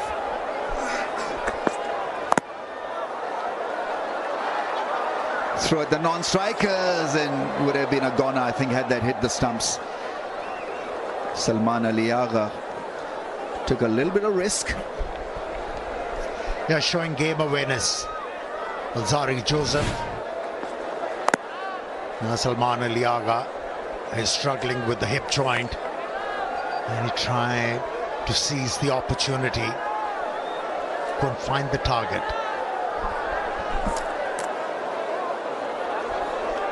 Yeah, not even close. You almost get a sense it's like, don't even go for a single, just go hit or get out, right? It's a simple equation for him. But now he's got to run. Alzari Joseph has bowled really well, 2 for 29 in his 4th. Here's another shot one, and it'll go and hit the fence in no time. Had to clear that shot fine fielder, which he did quite nicely. He was probably ready for that length also. Yeah, just a little bit of a smirk between the two of them, right? Know each other well. Jason Holder didn't necessarily see it all the way onto the bat, but he got on the inside line of it, which allowed him to get it up and over the short 45. Just brings him a little bit finer now.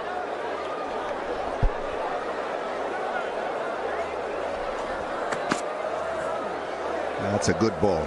Slow ball, cutter. Beats Jason Holder. Is really looking to play it aggressively off the back foot. Now we know that Tapal is Pakistan's Apna brand. Hot teacups being served and being consumed.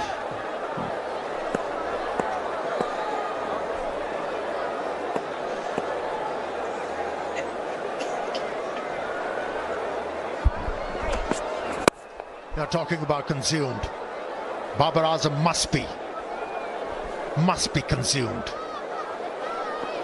How to go after this kind of total, which is going to be set? Yeah, I actually wanted to ask you to, given the fact that they have so many openers and they've got different options, Mitch Owen might be someone that they potentially just elevate to open and see if they can get 60, 70, even 80 runs off the power play to kind of eat into that target. Well, to make such a decision, you need to have your ego in the pocket. Oh, that's a nice shot. That really is clever from Salman Ali Agha. Yeah, I mean, we talk a great deal about presence of mind and showing skills in T20, and we saw it all from Salman Ali Agha. Covering the stumps and just gliding it past the keeper. It's very important for any batsman to have a couple of options. Initially, he was looking to taunt the ball over mid-wicket. Spotted that slow delivery very early and opted for the second option. This is brilliant. Brilliant batting from Salman Ali Agha. Going at a rate of 223. We're talking about the strike rate. 29 of 13 years. Isn't connected properly, but he'll keep the strike after 18 to 14 for 4.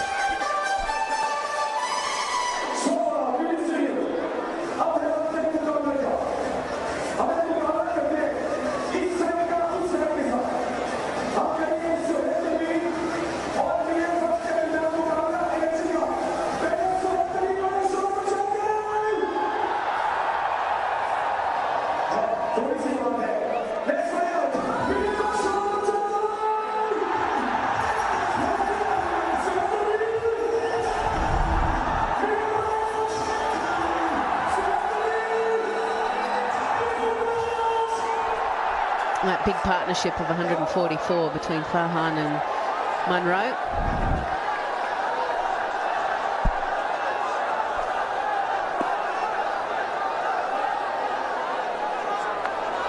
Very keen to adjust. The cover fielder, Hussain Talib, will bowl his third over. 1 for 24. Oh, that's wide of the mark. That's a gallant try. You're fearing for the worst. You know that Salman Ali Agha is going to whack you, so you've got to have that defensive mentality. Hanif Mohammad cap to be given to highest runs of the tournament. That's the Inveric Solar Energy bat initiative. Best bowler and best batsman to get them. Taken inches off the ground, I think. He's asking the umpire, so he's about 50-50 regarding this. He's not claiming it straight away. I'm not too sure whether that's a clean catch or not. All right. We'll get a verdict very soon from the umps. Yeah, and this is where replays make it really hard, doesn't it? We have umpire for the fair catch. Check the feet. It's a fair delivery. Give me your angle for the fair catch, please.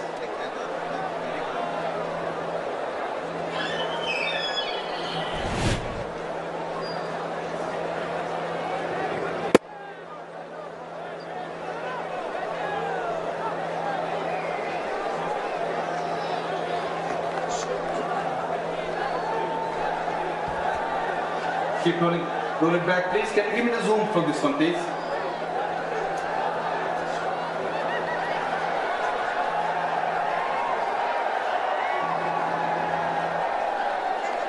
Please, can you?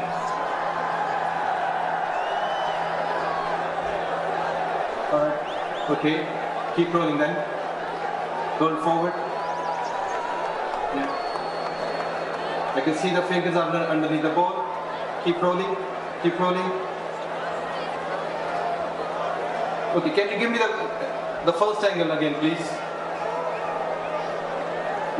Fingers are underneath the ball. The first one, without zoomer, please.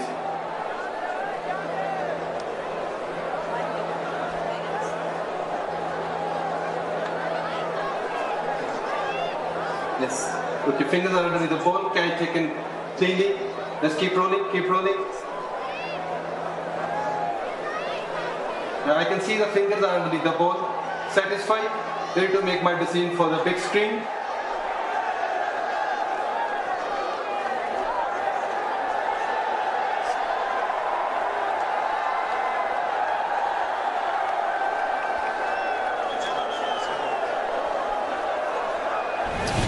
Yeah, so issue is settled. The big screen will show us probably OUT. Yeah. It's a very fine fielding effort. Diving forward is never easy, and the ball was dipping on him and he caught it well. This initial hesitation, I think. Salman Ali Agha played brilliantly for his 30 of 15. It's 215 for 5.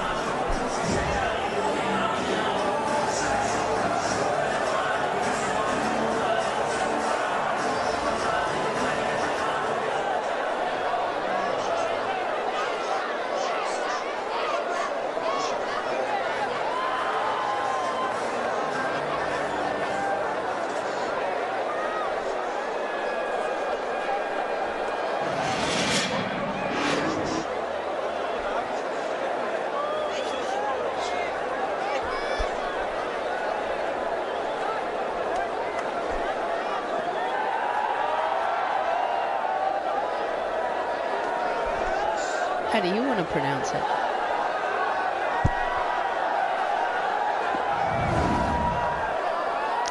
Ben Gaucious is in, left-hander, gets a slow ball, a loopy delivery. This is good thinking from Hussain Talib. He's really bowled smartly. It's about skills, execution and temperament when you come on to bowl, and Islamabad United are rocking 216 for the loss of 5. He's bowled an excellent over so far. Yeah, what he's done quite well is mix up his pace, but he's also taking the ball away from the hitting arc.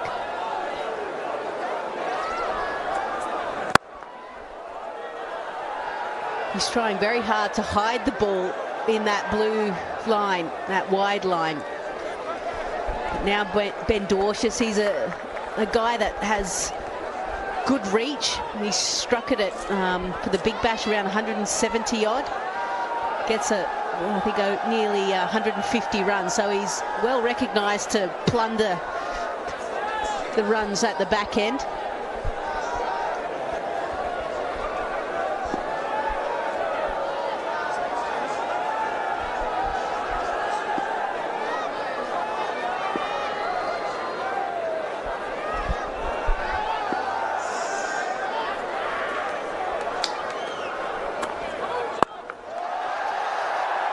Well, this is a bit of a tester for Babar Azam. It sails over him. Didn't really connect it properly, but still good enough. Long reach, as Lisa was just mentioning, and it's gone all the way for 6. For me, it was a special hit. He got cramped because the ball was angled in. It didn't have enough room to free his arm, but still, just a jab and the ball went over the line for a 6. Yeah, it's gone up in the air. Babar Azam once again in play and grasses it.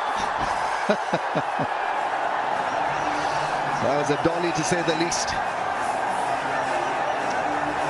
So many things going in his mind probably, because this really has been a pasting as far as Islamabad United are concerned. They've really done that to somebody like Babar Azam. Drops a sitter, world's first arbitrage crypto exchange.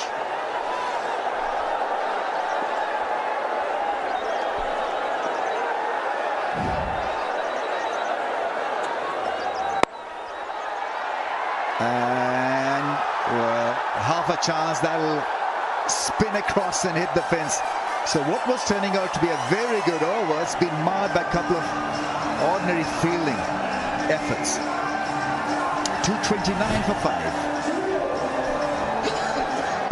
Oh, he's tantalising the fielders, isn't he? Maybe not the drop catch from Babar Azam. But yeah, lots of runs being scored at the back end.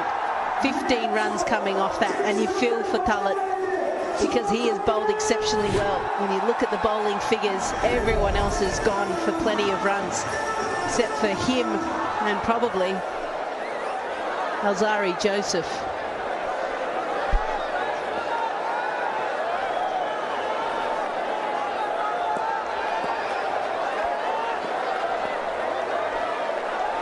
It's been a story of high-rising buildings.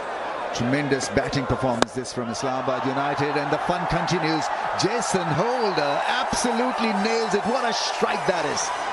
The Yorker length flicks for 6 over square leg.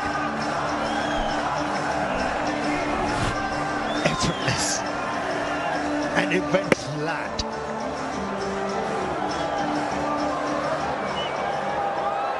Now for the bowlers, there's nowhere to run. Such a flat track this. Both these batters are really deep in the crease, like both feet behind the popping crease.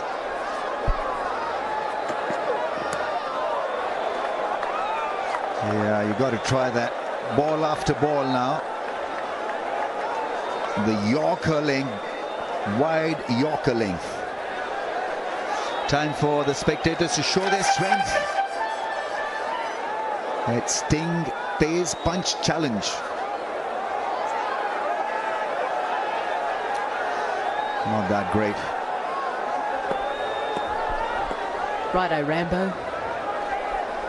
I'm always encouraging.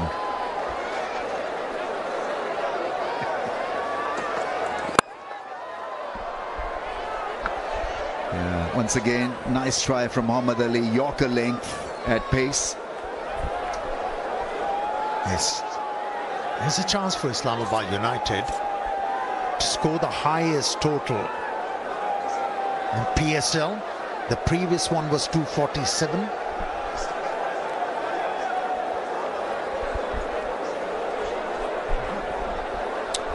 Well, they achieved that against the same opposition, but in Abu Dhabi.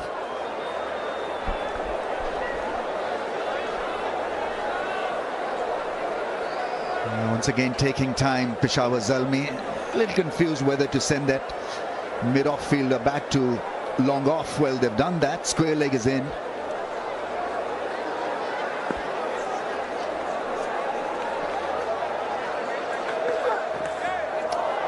Oh, that's a wide. Unlucky, but the idea is right. He's trying his best to get that Yorker wider of the hitting arc. Oh, and the fact also that fine leg and backward square are also inside the ring. So 3 fielders behind the wicket inside the ring. So he has to go wide. I wonder if Ben Dwarshuis wants to potentially come on the inside and try and access that area. I think he prefers to go straight down the ground.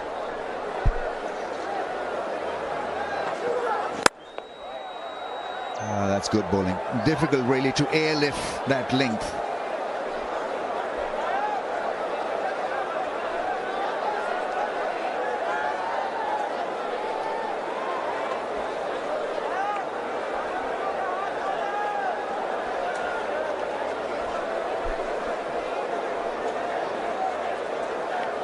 It's going to be a tough batting gig for Zalmi. It's not an easy target to overall or achieve. Islamabad, 2 more balls left in this innings, and they've gone at 12.1 run rate.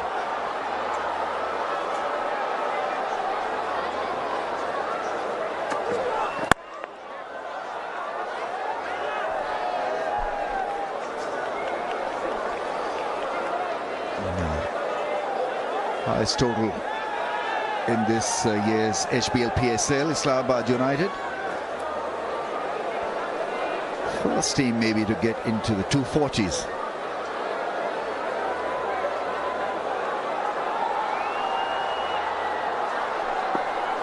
Last ball of the innings. Saim Ayub will have to pad up and bat like a breeze.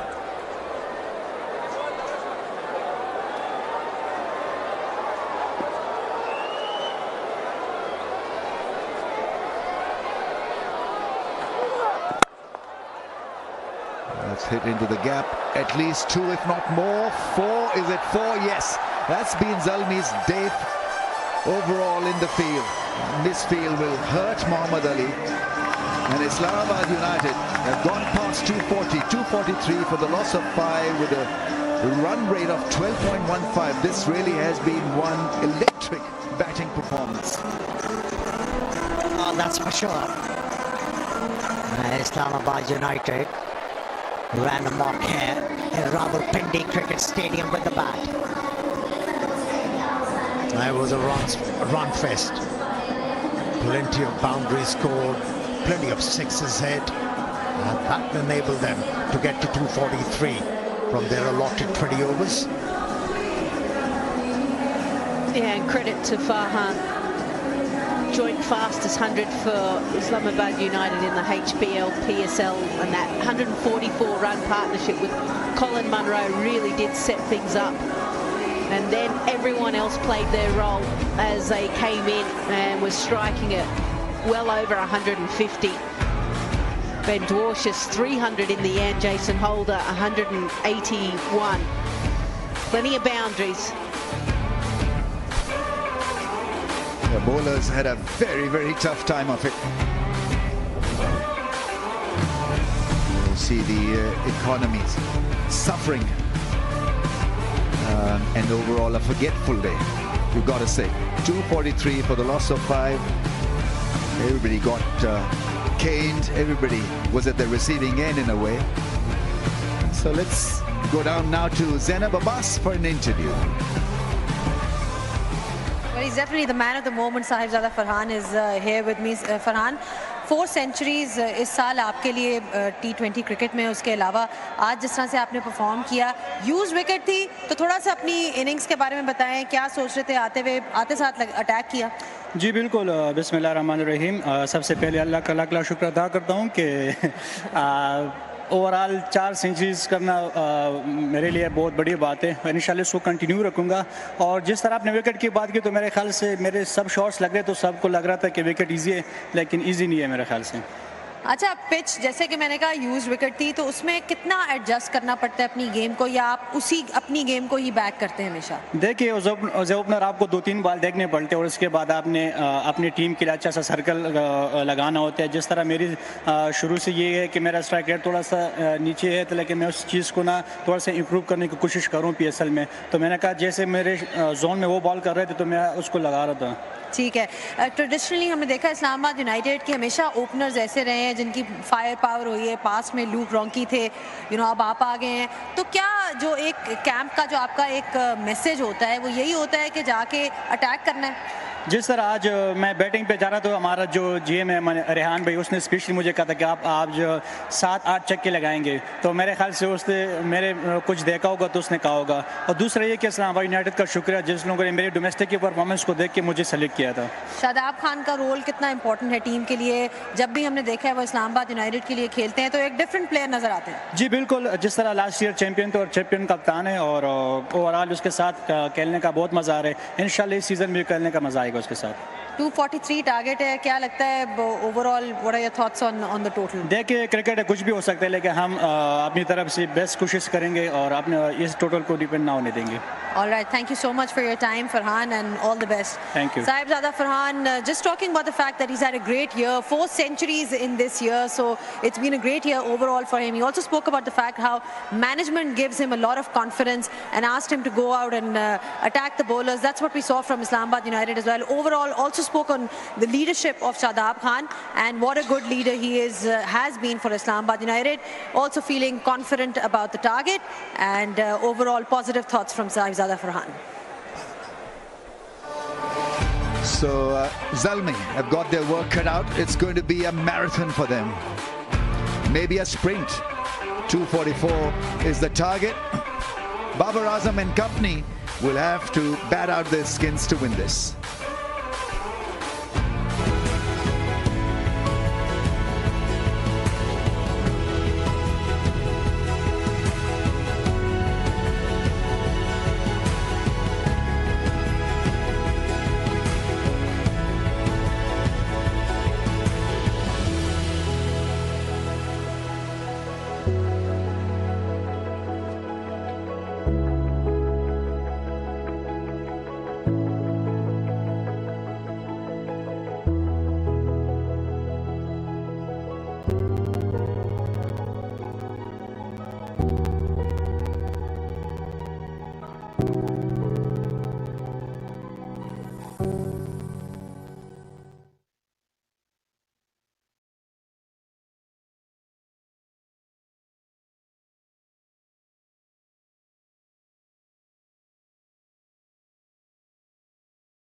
We're back. Welcome everybody. We've seen a startling performance from Islamabad United with the bat here. Absolutely brilliant innings. One of the best that you'd ever see from 𝐄𝐍𝐆𝐋𝐈𝐒𝐇 Farhan. He became only the 5th batter and the first Pakistani batter in the history of T20 cricket to score 400s in a calendar year. I'm going to let you think about who the others may be. They're huge names, and he has joined illustrious company. So got some good support there, I've got to tell you. 40 from Colin Munro, someone with 30, then Holder with 20, and Dorcheth with 18. They all slapped it all around the park here. 243 for 5 is a huge total. It was exhilarating to watch. This is such a talent. He's not even a regular in the Pakistan side. Of course he plays, but he's not a dead cert. But today he tore into this Peshawar Zalmi attack, and I mean he just dominated the cricket. Anyway, there's a wicket going. This is a bunch of highlights. That was the extraordinary run out from 𝐄𝐍𝐆𝐋𝐈𝐒𝐇 with that sort of backflip. This guy, Farhan, I mean he's just nailing it. As it comes, come alongside me. It was just crisp ball striking, wasn't it? Absolutely. Elite batting. People have seen him in domestic cricket, the way that he plays this season especially, but he's brought that out at the bigger stage, HBL PSL. In Islamabad United, they're built for this type of batting. They want the batters just to go berserk from ball 1 to ball 120. And he started off with the openers, and this was much needed. Munro eventually dismissed. Caught behind. Azam Khan came in and he just helped the stretcher. Then it was Farhan who was dismissed finally after a magnificent 100. But Islamabad just kept on piling on the misery. With a shorter ball, and the ball sailed away high, wide and handsome. That was fabulous from Azam. Then he got dismissed trying to hit one over the top of mid wicket. Didn't get all of it. And they just carried on trying to clear the rope, and they did so with regular intervals. That one, well, the fielder and the ball getting over the fence. That's a beautiful shot. Really classy. And then caught that extra cover. Innings ended at 30 with Salman Ali Agha. Cautious. Hit one in the air over Babar Azam. Then he hit one which should have been caught. And it was just that day for Peshawar Zalmi. Not great in the field. And Babar Azam drops an easy catch like that, you know, with spin. A heck of a day in the field. Last delivery, that also disappeared to the fence. Highest total of the season so far, and thanks for that lovely summary, Baz. It was a very, very impressive batting performance. The Peshawar Zalmi bowlers did not have it easy. Alzari Joseph, the best of them, that's for sure. But it was hard graft out there on a pitch that just plays beautifully. Funny, it didn't look as good as the one on, you know, it's the 3rd day it's been used, but it played great. So, well done. We're going to head down to Zainab. Well, it was an absolutely stunning knock there by 𝐄𝐍𝐆𝐋𝐈𝐒𝐇 Farhan to take Islamabad United to 243 for 5. 4 centuries in this year, 𝐄𝐍𝐆, for him. It's been a fabulous year for him. But I was speaking to him and he was saying that it's not the easiest wicket to bat on, but he made it look rather easy, didn't he? Absolutely, he's going to say that. And you look at it, nothing's really changed, really. But when you just have a look at his package, he played absolutely brilliantly throughout. And what I liked about him is he was just aggressive from the start in the Pepsi power play. He went after the likes of George Linde. He worked the field. That's what he did really well. In the power play, he picked his areas. He tried to say to Babar, when you take a man from there, I'm going to actually hit the ball there. And that's when you see those little flicks, those little ramp shots. It was sensational. And I think just the stat, the first Pakistani to score 4 T20 hundreds in a season. That is what the HBL PSL is all about. Well, he was absolutely amazing out there today. But from a Peshawar Zalmi's perspective, I mean, when you talk about that bowling, there was a lot spoken in the pre-show about what kind of lengths they should be hitting in these conditions.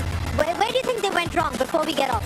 Yeah, well, you look at the way that he's hit there, it's very difficult for any bowler to actually know where to bowl. But when it's 𝐄𝐍𝐆𝐋𝐈𝐒𝐇, what he did really well is he actually looked to hit back of a length. And that's what he really did. I've got to be careful because there's Jason Holder who's taller than me. He's telling me to get off. But look at the lengths that he bowled. He took pace off as well, Zainab.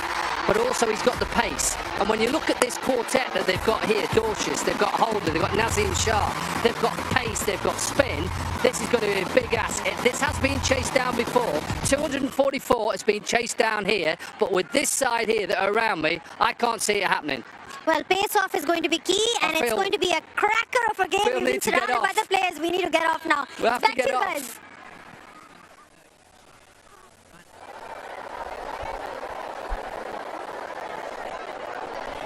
That was fun.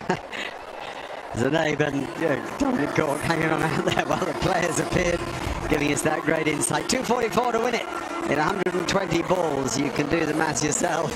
It's a hell of a task, this. I mean, even for players of the quality of Babar Azam and all the others in this Peshawar side. So very exciting from everybody thus far. I'm now going to answer that question. So, who are the other cricketers to have scored 4 T20 hundreds in a calendar year? They are massive names. Can you name any, do you think, Buzzard? I reckon Chris Gale might be in there somewhere. Chris Gale, very good. Good start. Not too sure about the rest, though. Virat Kohli? Virat Kohli, yeah, big names. Joss Butler? And Shubman Gill, probably the one you might not have got. I didn't give you long to think about it. So he's joined great company, Sahibzada Farhan. A fabulous performance today. The run chase is on. The field is as we would expect it to. Oh no, actually they've gone slightly different. They're going to bowl a bit straighter. I'd say they've got 4 leg side. So usually you get sides bowled off stump, and they have a slip, and they have 4 in the cover ring and a third man, but they've gone only with 3 in the ring and 3 saving a single on the leg side as well as a deep backward square. We've got a delay here for some reason.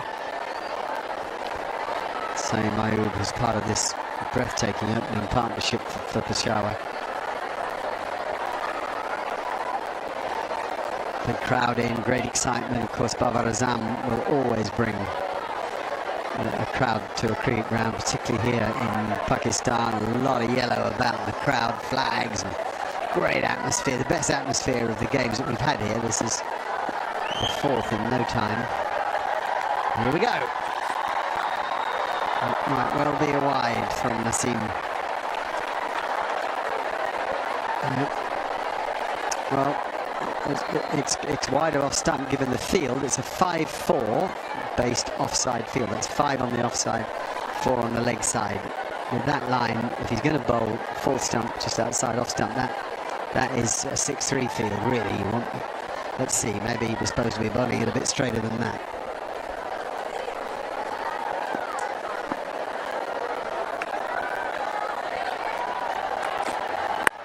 Bowled. That hit the bat hard too. Naseem Shah normally very good with the new ball. The first over especially.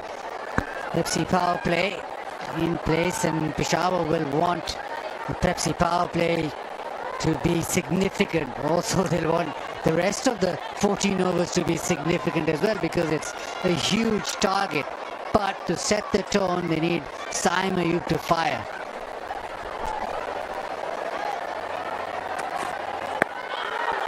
Oh, now I wonder. I thought it was a bit high, is it? It picked outside leg stump. There's a lot to consider here. He's begging. Naseem Shah is begging. Now he's saying the ball has swinged back in. Shadab asking if it pitched in line. He goes upstairs.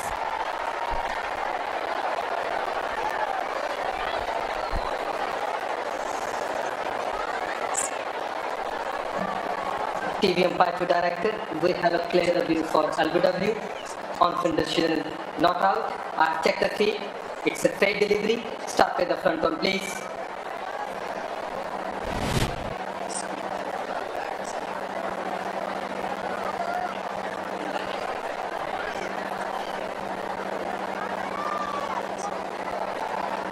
Ball is close to the bat. Let's confirm with the address, please.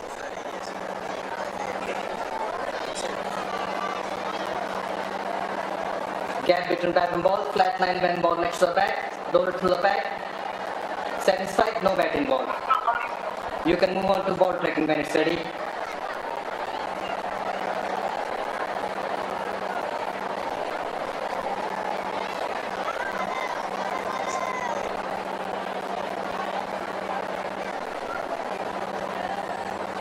Waiting for the ball tracking, gents.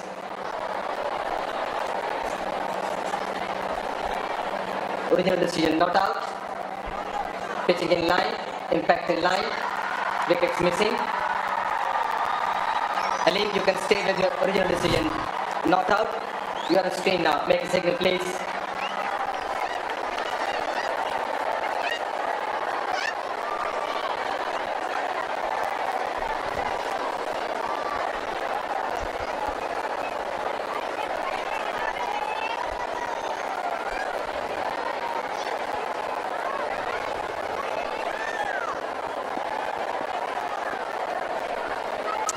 Quick look at the field, and on we go. Oh, that's a wide. That's his second in the over. Quite right, he turns despairingly at one of the most experienced umpires in the history of the game. But you won't win your argument, I'm afraid, Nassim. The previous ball, he shaped it back in, and that was, he was pleading with Shadab that the ball had come back in. Yes, he lost out on the bounce, wickets missing. This time he tries to go across and goes rightly across Simon Yu, but too far across.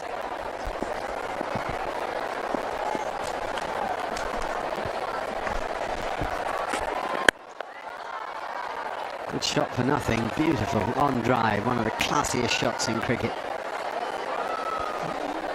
Holding his shape excellently through that.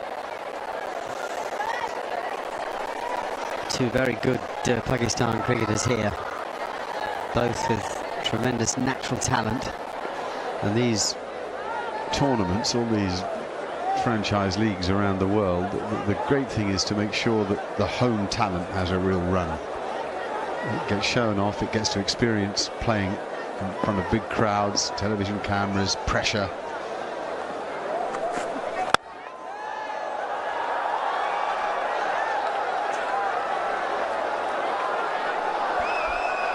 So one of the longest first overs I remember. He had 4 balls in it. Pepsi power play stats. Ayub has the most sixes in the power play, Pepsi power play in HBL PSL 9, 13. We need a few more today. As you look up, 4 deliveries bowled, just 3 scored. And that required rate, well, 12.47 straight away.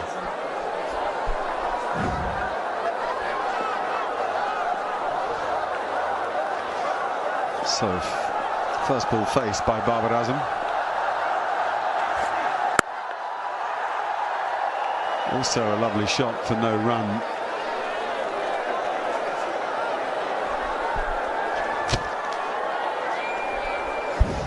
BYD leads the world in new energy vehicles, and PSL leads the game in talent. BYD is giving away BYD Seal as a prize to the player of the tournament, so stay tuned.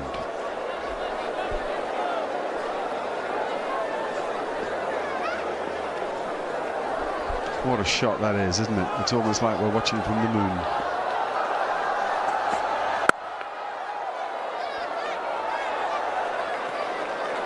Well, funny old first over, but he's only gone for 4, so the bowler must get some credit.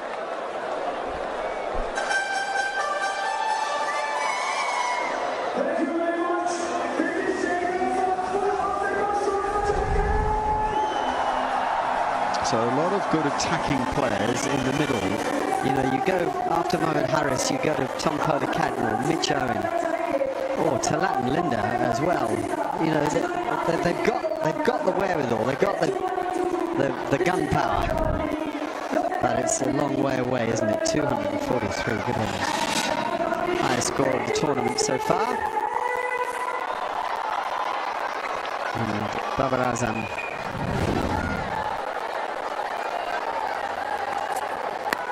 That's out. That's out. Don't worry about that. Lovely line. Baba goes for a single. The catcher is Jason Holder. The two overseas players do the business for the United. Just so simple. Should have landed outside off stump, just dangling away. Baba trying to hit it down to third. Outside edge form. First ball in PSL. And gets the superstar, the Dorshus. Outside edge of Babar Azam's bat, safely held at first slip. He goes for one, as Babar is 4 for 1.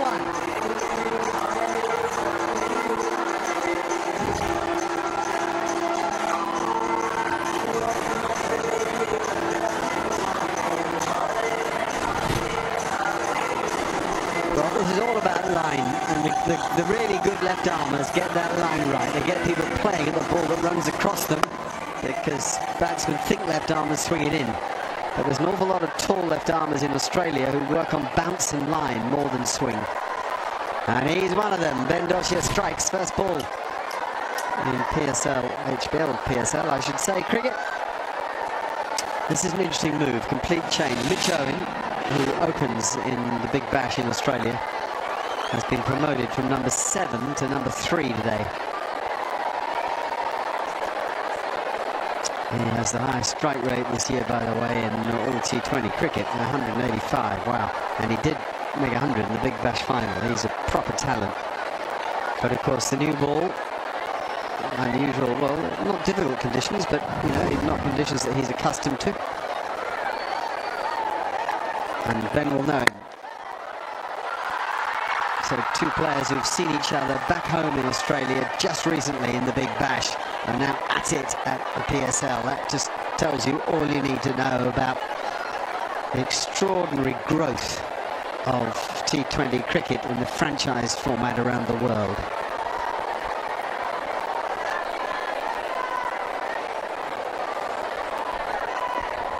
Imagine the air miles, imagine the bags packed all the time. Heck of a shot! Heck of a shot, man! Like a Roger Federer overhead smash. He certainly has power to burn. Does Mitch Owen? It is short. He just stood up and pumped it away. KFC power hit and some.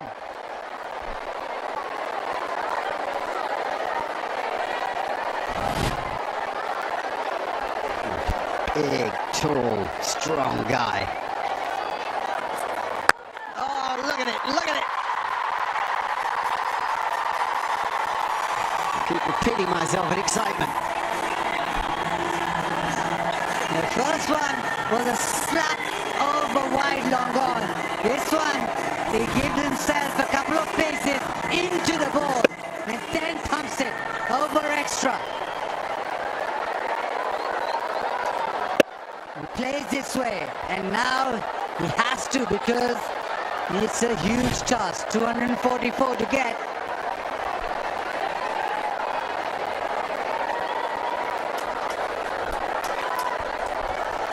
Offside, he went over cover.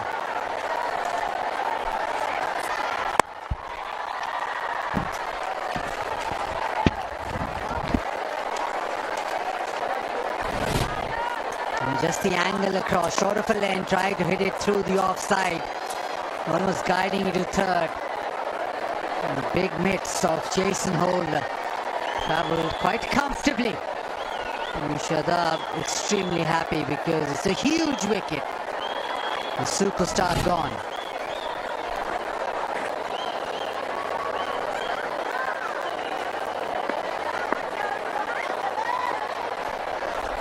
Where now for Mitch Owen? Oh, you see pressure on the bowler. runs in thinking, where's he going to hit me? Where do I bowl it? And loses concentration.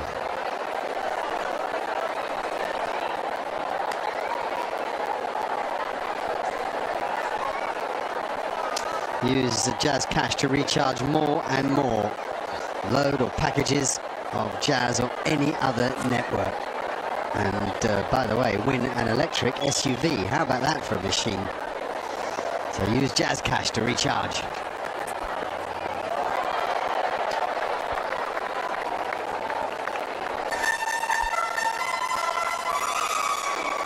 Oh, take your eye off this cricket. All right, 16 for 1.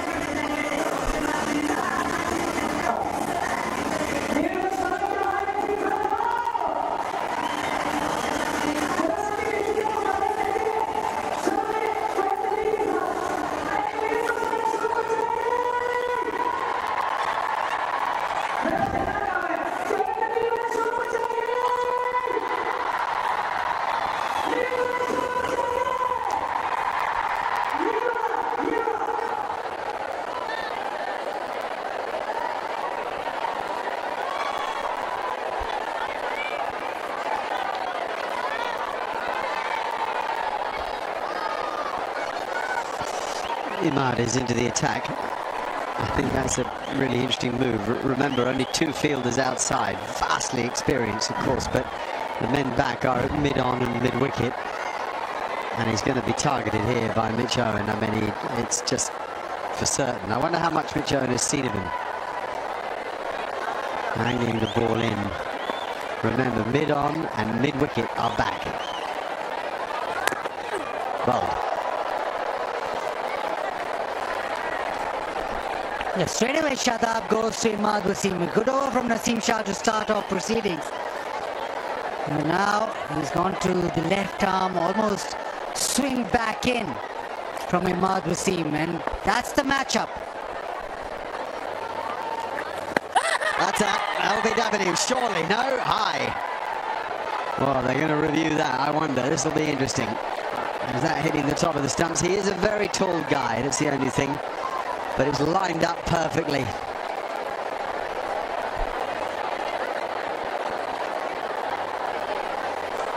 On-field scene is not out. I have checked the field. It's a fair delivery. Start with the front on, please.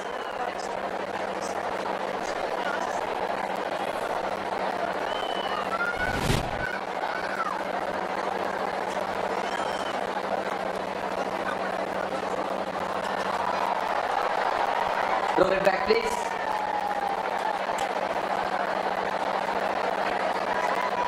Appears to be no batter involved. Let's confirm with our drive, please.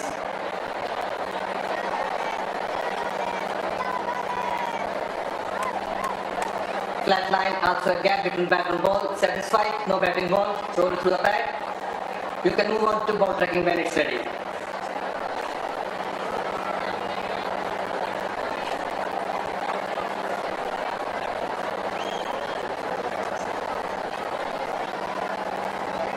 Original decision not out. Pitching outside off. Impact in line. Wickets hitting. Ali, you need to reverse your decision out to knock out. You are staying now. Make a signal, please. Running guard looks horrified. He got one wrong. And not as horrified as Mitch Owen. So the change of pace did it. The quality of Imad, really, the thought, the flight, the length, and Mitch Owen unable to resist. He's gone for 10. It's, what is it, 16 for 2.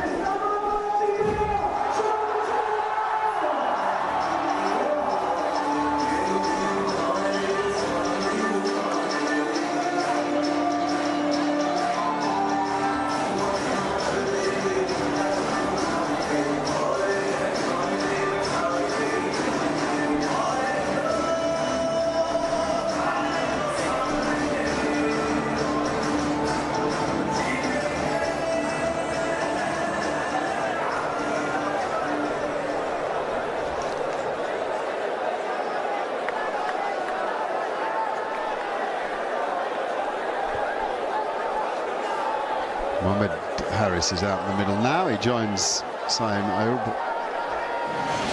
They've got such a monster task ahead of them. And remember, the target 244. They're in the third over at present.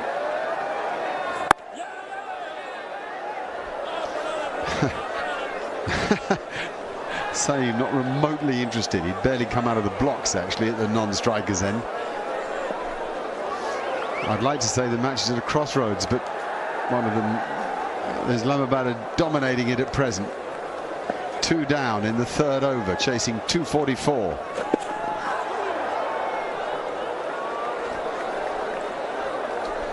Yeah, very good captaincy from Shadab as well. Naseem Shah just a 1 over, then removed Imad into the attack, specifically for the right-hander. The ball swinging back in, and he gets a big wicket. Mitch Owen, big striker off the ball. He's dismissed. Clever. A lot of athleticism in that. You've got to get low. You've got to get the bat as close to parallel as you can. Really good. Here's the wicketkeeper batter, so all wicketkeeper batters sweep well. This is the reverse sweep. That's a terrific connection, terrific placement. Lovely shot.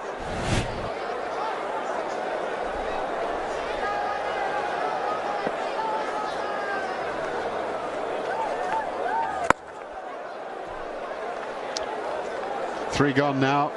It's 20 for 2.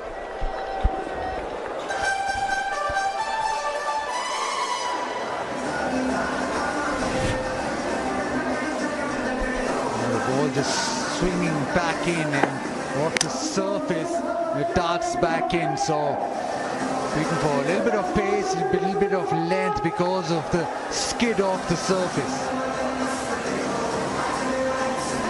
And a good review. It was Azam Khan who said yes, that should be out, but the plan works. Good captaincy, good bowling, and results in United being on top.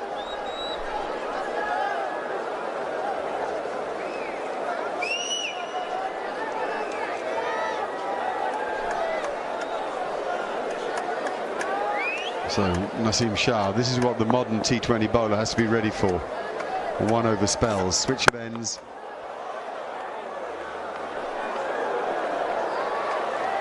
Well, he's cross about the single, which is probably fair enough. I like aggressive fielding. I like the shy at the stumps, because batsmen need to feel it. Need to feel that the fielding side are as one together. That's the start today from Naseem Shah. A couple of wides in it. The first over only went for 4. And this is his second over. As I say, this switching around, it really takes a lot out of the body. You bowl an over, you go and field, you throw yourself on the boundary edge, you're suddenly called up to come and bowl at a different end. You've got to keep loose and stretched, and you've got to keep with it mentally. Very different challenge to the days of yore, where you bowled 20 to 25 overs in a day, but you'd know that you'd have to have the stamina for long spell. That's really close. Whoa, that is so close to LBW. What? I think they'll be reviewing this, and I can't blame them.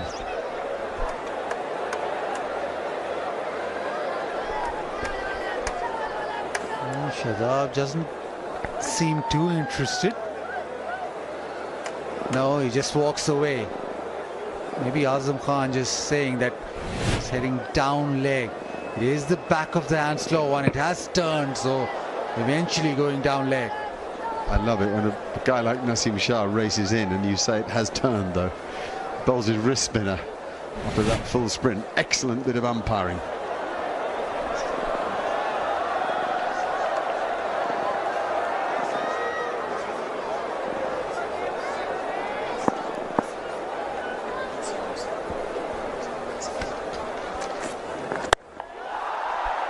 Well, there's a man back here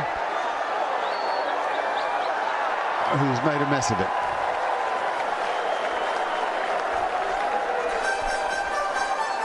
Here's Sahibzada Farhan. He's got 100, so we'll let him off. Yeah, another slow one into the pitch. Not a lot of timing. He does hit it high on the bat. Rabzada Farhan, well, he jogged away, then fumbled twice really, parried it onto his leg and then kicked it into the bottom left corner.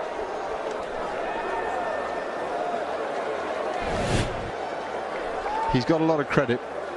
He made a fantastic 100 today, and I mean fantastic. The clean ball striking was something to behold.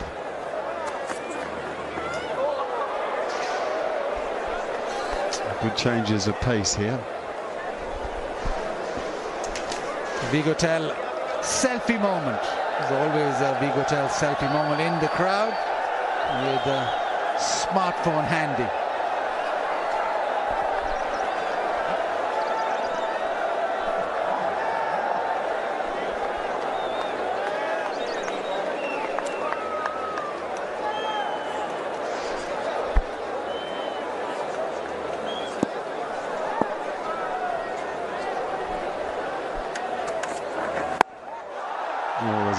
Here should catch it. Oh, he does, easy. He's picked him out. You can't believe that, can you? Saim Ayub could have been hitting balls in fielding practice. It's another slow one into the surface. He's bowled a few of those in this over, in particular Naseem Shah. Slower bouncer, so never really arrived. And he just pulled it straight down to deep square leg. And it is a good catch, Naseem Shah. Well, he's happy with that. The plan has worked with the slow bounce, and Saim Ayub, well, he has to walk back to the pavilion with Peshawar 26 for 2.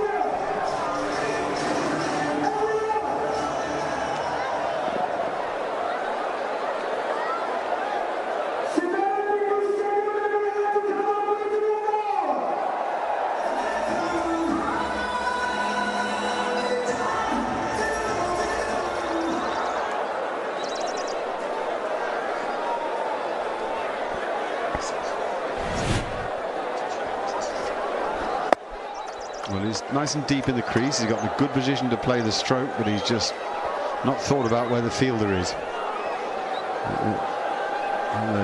The real greats, they look at where the gaps are and they memorize them. Credit to Naseem Shah. He's got full of energy, enthusiasm. He's just terrific the way he hustles in. And look, he's getting some outswing. Wonderful.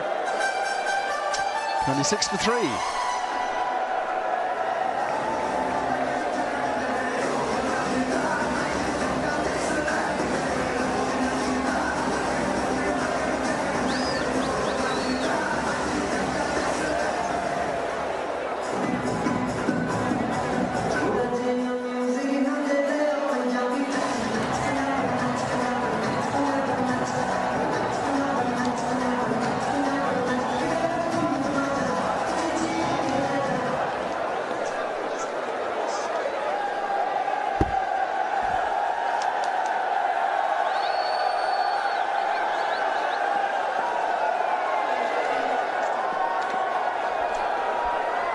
Bendocious.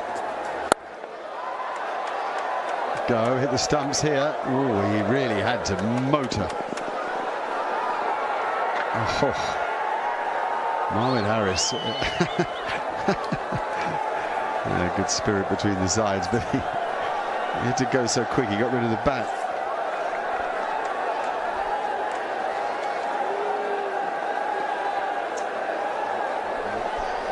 Peshawar's had a tough time against Quetta Gladiators. They were chasing 217. They lost 3 wickets in the Pepsi Powerplay. Today again, they're chasing even more, 244. They've lost 3 wickets in the Pepsi Powerplay. They're not a good chasing side. They've had a bad couple of years. 6 big run chases set before them, only managed 1 of them.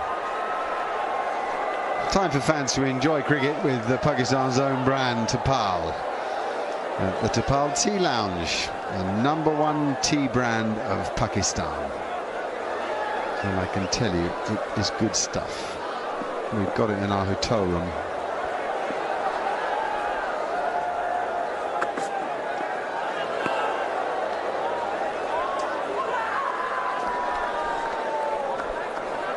Yeah, in T20 cricket, this sometimes does happen. When you're chasing a huge target, you tend to lose wickets up front, and then match almost sort of peters through. But in Karachi, we saw a game where even after loss of early wickets, Karachi Kings were able to chase a huge total down, courtesy a century from James Vince. So it can be done.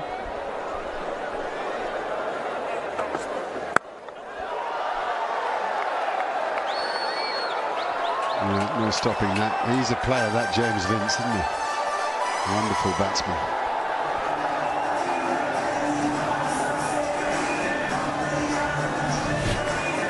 Wide outside the off stump. He's thrown his bat at it, one-handed. Just reached up to it rather ungainly, and the result is 4.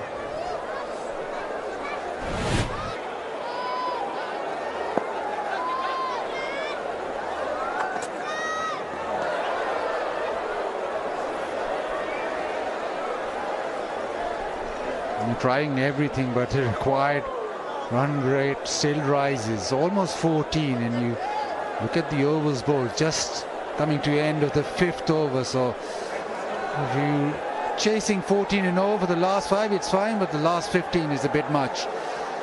And that's the batter's view. Packed offside field. The bowling's been mainly good. That's a fabulous shot, flat and hard. It flew, that white ball, it flew, and the score after 5 is 38 for 3.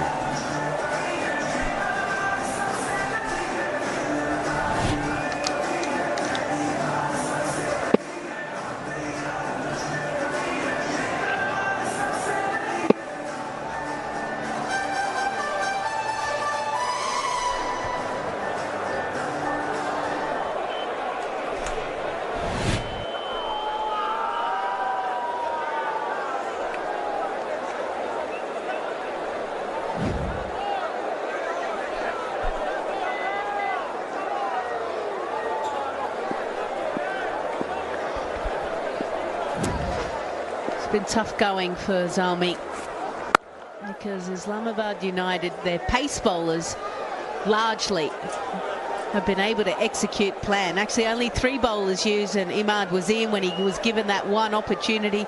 He picked up the big wicket of 𝐄𝐍𝐆 as well. So not only have they done the job with the bat in hand, at this stage they're doing the job with the ball. Amir. Well, this team is well oiled, isn't it? Everything is going on quite well for them.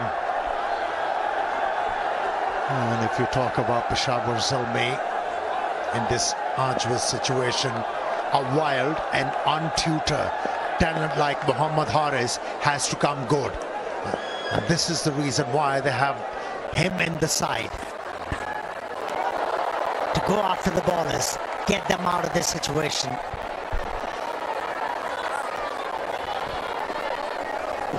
Yeah, pretty impressive play, pace in that delivery and the line.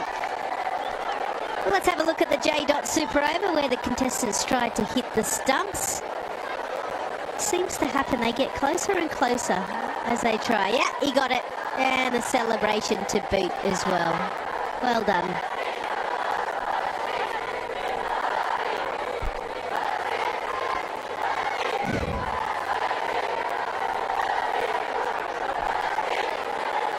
Khan hasn't really had to use resources just yet, because these 3 have been operating exceptionally well. Such a stark difference from Peshawar Zalmi bowlers.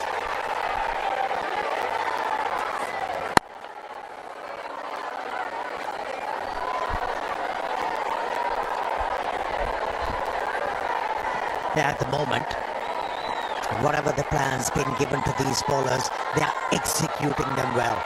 It's all about executing. It wasn't the case with Zalmi bowlers.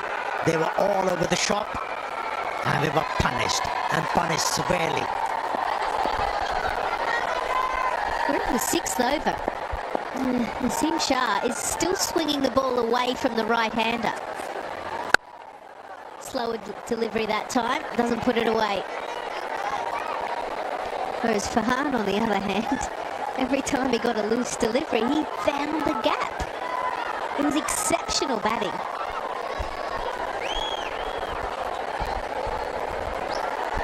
It's the scoreboard pressure, isn't it? Which makes you do silly things.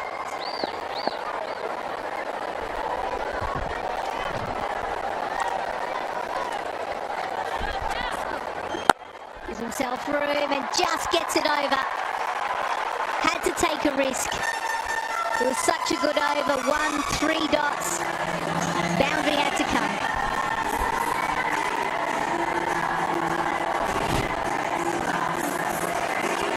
Good improvisation.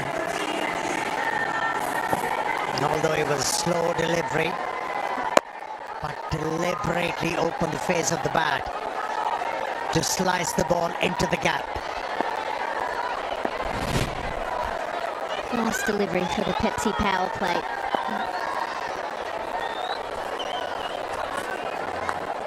And this time goes on the inside and doesn't get it away.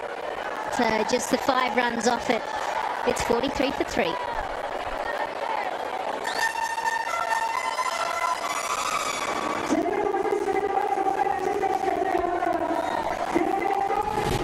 Pepsi power play.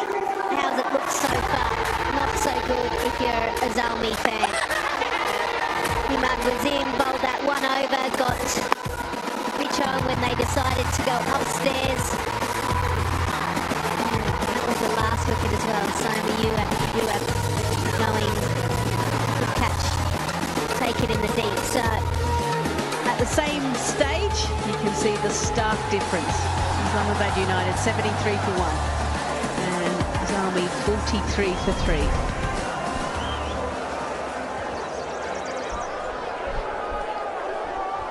Now, when you're looking to chase down a big total, you need a solid start, a rollicking start. It wasn't the case. For 43 runs from 6 overs, they have lost 3 wickets. Doesn't help cause. And it just popped up on the right-hand bottom of the screen. The required run rate is already up to 14.36. Oh dear.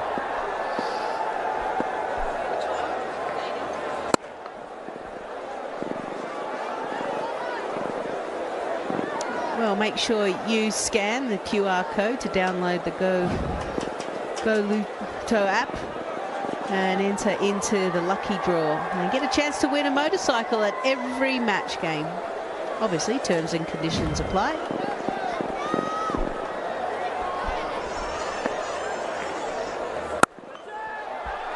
Shouts of catch it. Not sure if Andre House actually picked that up.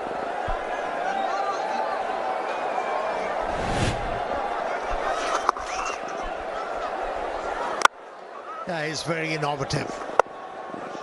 Doesn't believe in blocking the ball. Doesn't mind exposing the stumps.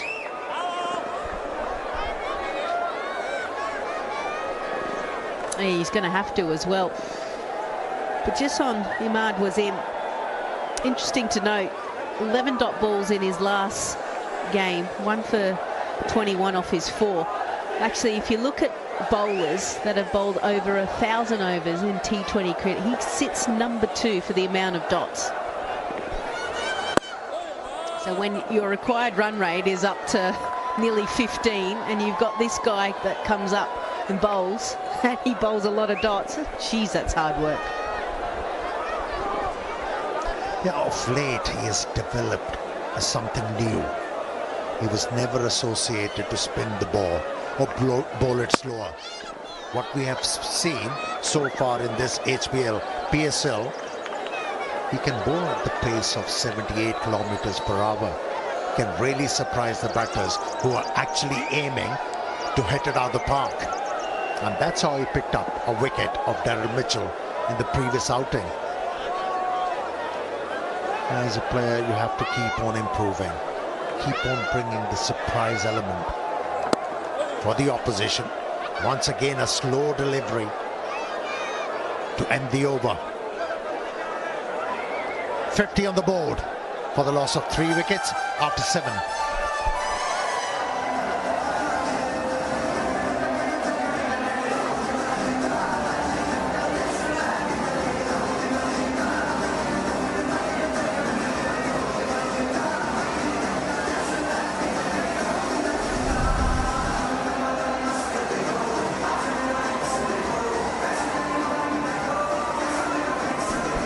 Still 194 runs, if you can believe it, off 78 deliveries. Wickets have cost them, but also no one's really been able to get out of the blocks quickly. No one's been able to find the boundary at ease.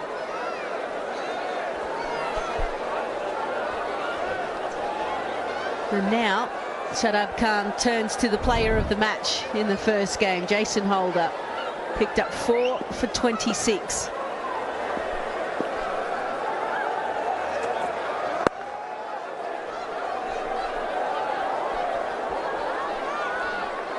A simple 2 to start off the over.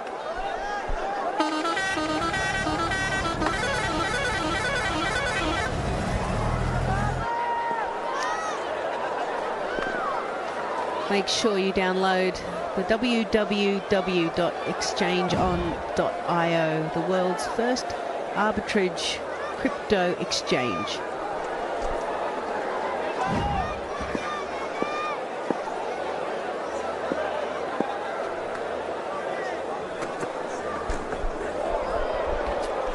Good change of pace. And that's where Holder is making the difference. He's got plenty in his repertoire to have the batsman guessing. Hard lengths, slow deliveries, angled deliveries.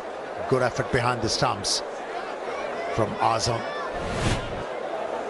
Never easy to dive in front if you talk about a man of his girth.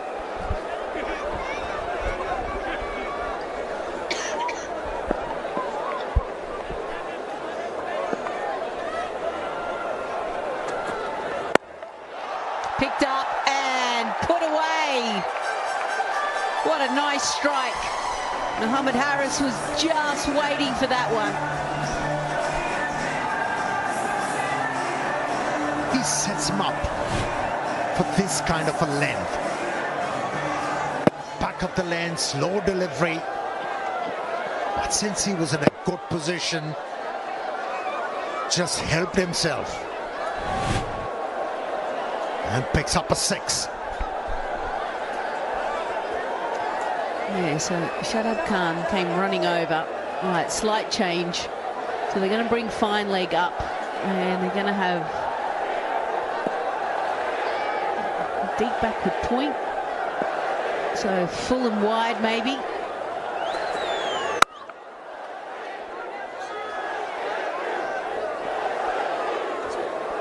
Interesting stage of the match. How does Zalmi actually go about chasing this, knowing full well that they lost the first game, their net run rate is -4, and they're almost looking at almost a big defeat again. How do they go about it? Well, they need a partnership, that's for sure, and a brisk partnership. And both these batters, they have the ability to be able to deal with this harrowing situation.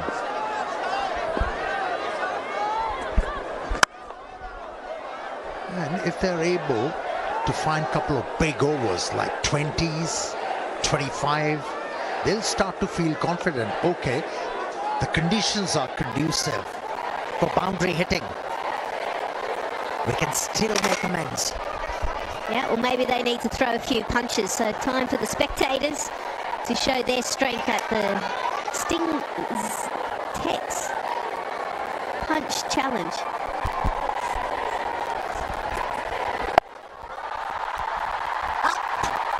Up and away it goes. Each time he's been able to come on the inside line. That's a better over. 17 from it, 67 for 3.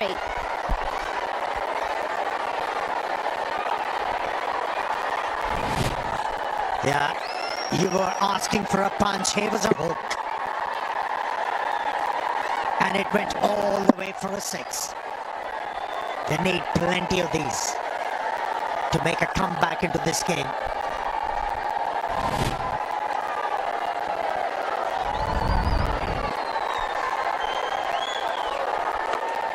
You can see the big gap between Islamabad and Peshawar.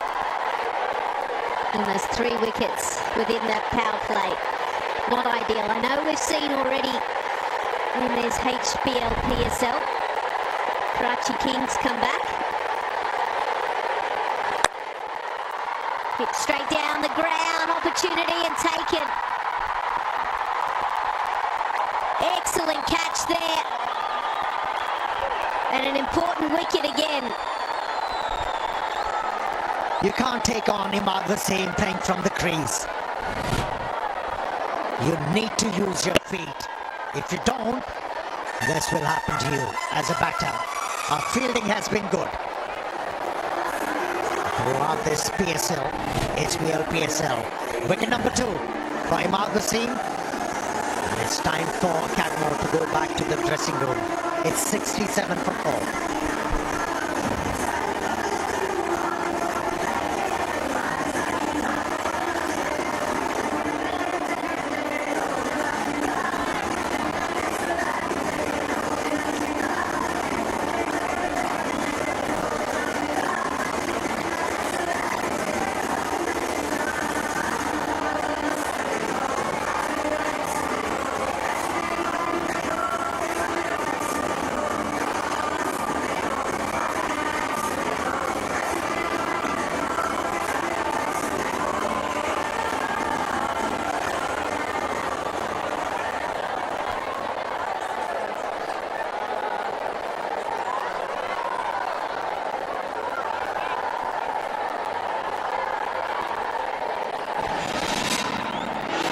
Same colour.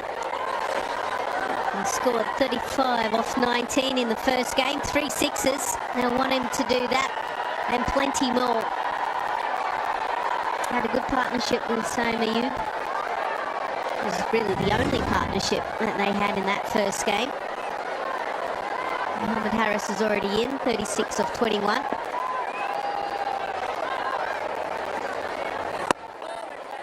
And again, pace off.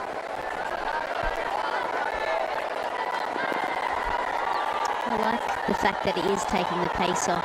Because you're asking the batter to generate as much as they possibly can. It means everything has to be going in the right direction to be able to execute. Yeah, we have seen plenty of variation from Imad Wasim, but he hasn't missed the length.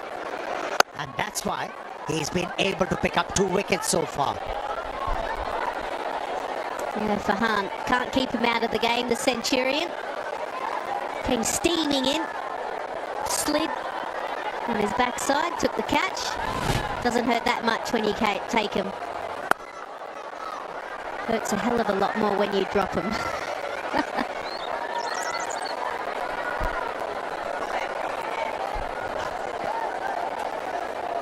Look your best. This HBL PSL as J. is rewarding the best dressed spectator at every game with a luxurious J. gift hamper. Looking very dapper.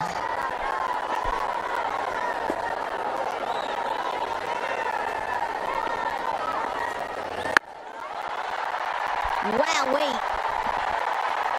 This has gone a long way. And in the end, they catch it. He's a talented all-rounder. He hasn't been afforded many opportunities to really express himself and make a mark. And that stroke was quite suggestive of his talent. 9 done. It's 76 for 4.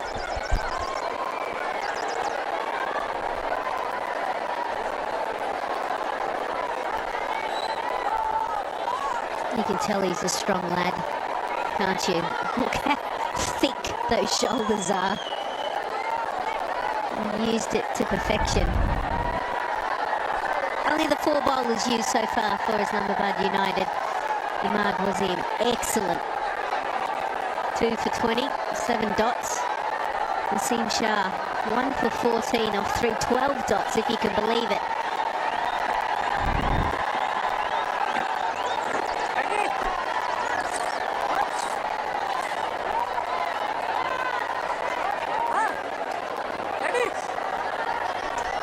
Shadab Khan, the skipper, finally brings himself on.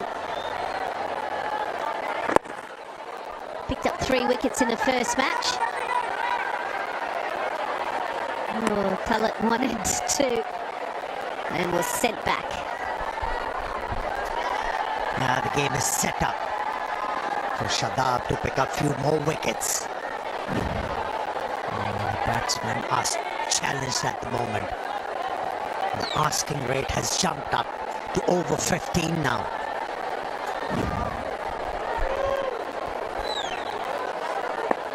Yeah, just since we've been in the 4 overs, it's gone up an extra 2, but a boundary like that will certainly help. You have to be inventive against a skillful bowler like Shadab Khan. It seems like that's his go-to stroke. Whenever a spinner is introduced, this is the stroke he has employed to upset the spinner.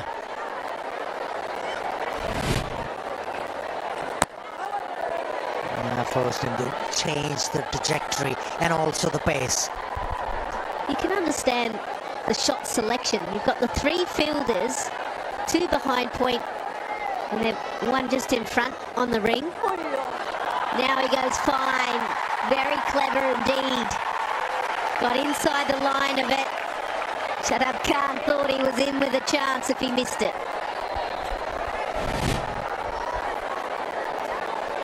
Yeah. The bat came down at the right pace to be able to get the contact and went into the gap. Short. Oh, missed opportunity. Missed opportunity. Got to put those away. Well, the 𝐄𝐍𝐆𝐋𝐈𝐒𝐇 Bhangra cam is live. If you see yourself on the big screen, show us your best dance moves and light up the stadium. One lucky dancer will win a 𝐄𝐍𝐆𝐋𝐈𝐒𝐇 smartphone. Well done. Talk about the moves. Sahibzada Farhan this evening. He moved so well.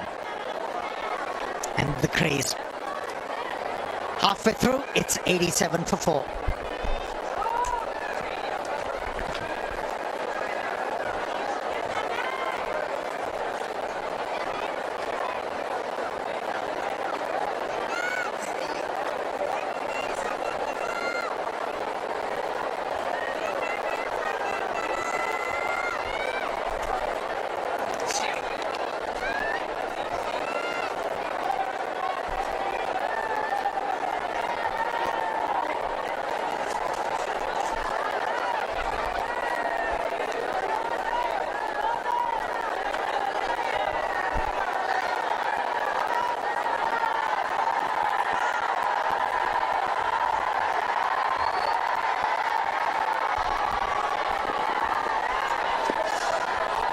.87 for the loss of 4.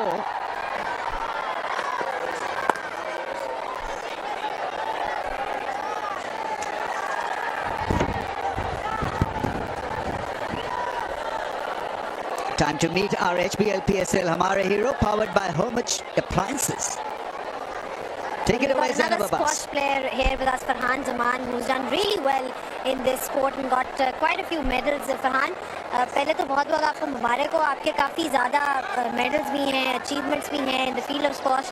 And I was going to say, actually ask you if you're inspired by somebody like Jahangir Khan, who's perhaps one of the greatest players in squash. 555 consecutive wins for him. But पता चलिए चल रहा है कि आप related है उनसे? Basically हमारी फैमिली गेम है और हमारी फैमिली में सारे के सारे ही जो भी 6 साल का होता है तो हम उसको स्क्वॉश कोर्ट में डाल देते हैं और फिर उसका काम होता है स्क्वॉश खेलना। तो हमारी जनरेशन जितनी भी है मतलब स्टिल इस वक्त अगर आप देखें तो नूर जमान जो जीत रहा है वो भी मेरा कज़न है, हमजा खान, और तो काफ़ी सारे मतलब हमारे इवन कि मेरी वाइफ भी स्क्वॉश प्लेयर हैं। तो ये हमारी फैमिली गेम है बेसिकली। अच्छा, अभी तक की जो आपके अचीवमेंट्स हैं, थोड़े से कौन-कौन से मेडल जीते हैं, अब आपको थोड़ा मैंने पाकिस्तान के लिए 5 टाइम एशियन सीनियर जीती है, 2 time south Asian games, Chicago open, Washington open, Florida open, chief of air staff $25,000 का, और ईरान ओपन, श्रीलंकन ओपन, और इसके अलावा $15,000 के पाकिस्तान में काफ़ी सारे इंटरनेशनल इवेंट्स होते रहे हैं। पाकिस्तान चैम्पियन था 7 ईयर्स तक, और अभी भी पाकिस्तान के लिए मतलब स्क्वॉश खेल भी रहा हूँ और अपनी एकेडमी भी रन कर रहा हूँ। अच्छा, was that when you talk about squash, जिस तरह से आपने कहा कि आपकी फैमिली में है, has that been your source of inspiration when you look at the likes of Jahangir Khan? आप नूर जमान की भी बात कर रहे हैं, उन्होंने भी अंडर-23 में इतना ज़बरदस्त वो खेले हैं, तो ये इंस्पिरेशन कहाँ से आई?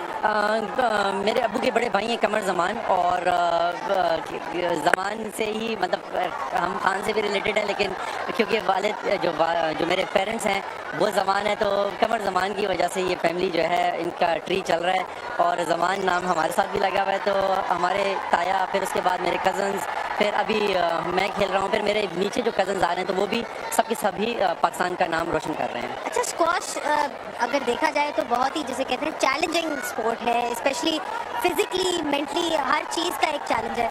तो उसमें सबसे ज़्यादा क्या इम्पोर्टेंट है? What's the key to be a good player? जाते जाते हमारे जितने भी एस्पायरिंग 5 से 6 घंटे मेहनत कर सकते हैं तो कोई भी प्लेयर बन सकता है, और इसमें बड़ा इजी ट्रैक है। इसमें आपको, क्योंकि ये टीम गेम है नहीं, तो आपको कोई रोक नहीं सकता। जो भी 5 घंटे मेहनत कर सकता है उसका ट्रैक मतलब कि बहुत इजी है, हम आपको समझा सकते हैं, आप आएँ और चैंपियन बने।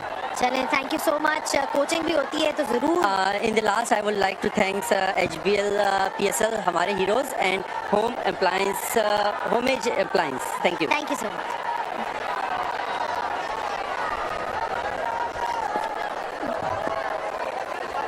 Yeah, lovely interview that. Up in the air, and thank you for coming. Hussain Tallat has been dismissed. Catching has been outstanding. United have played a flawless game, and the joy continues deep into the evening. Another blow. Yeah, and it's the length as well. Of course, when you're defending 243, it's a little bit easier as a bowler knowing that you can go into the surface. But we saw 𝐄𝐍𝐆𝐋𝐈𝐒𝐇 do well, even though his side conceded 243. And the way that Islamabad United to come out and take them wickets, they've been brilliant. Good from Holder once again. And Hussain Tallat, well, he goes for 13. And the Zalmi in big trouble. 91 for 5.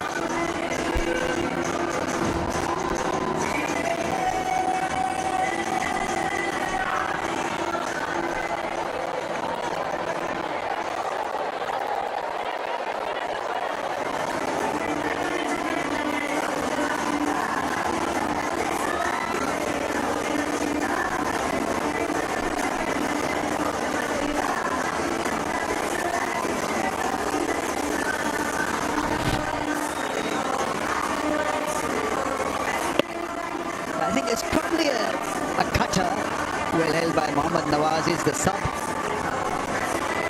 Jason Holder once again teasing a batsman with that awkward bounce. He's pretty tall, gets it to bounce on any surface generally.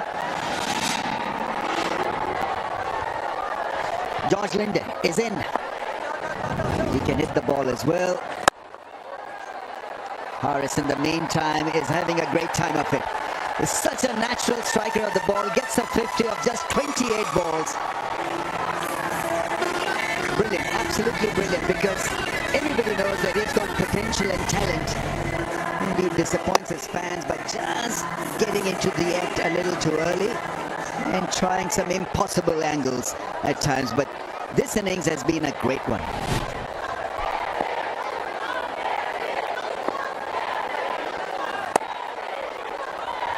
That's gone through for 4. Partly stopped. Quicker delivery attempted by Shadab. I think he's trying to just go absolutely flat against him. And it's not worked so far. He's trying to stop him getting underneath the ball, isn't he? But what he's doing is putting pace on. And if he doesn't get it straight, he can just slice it away. And this just skids off the surface. Probably should have been stopped. Yeah, maybe. But it skids off. That's well read by Haris, because 100 comes up for Peshawar Zalmi. They need to go at 16.94, but because he's hitting the ball so hard, they were coming from the edge of the ring, allowed him that easy single. So that's good thinking from Mohammad Haris. Can he continue to tease and trouble the opposition? 56 of 30, they need a big 100 from him. Got to go hard right till the end. Oh, beats him with the wrong gun. Didn't pick it. Did not pick it, and well bowled.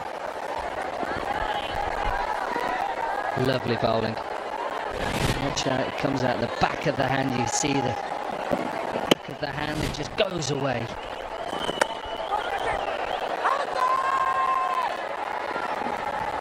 Don't think it's going to be out. Once again, beat him with another possible wrong gun.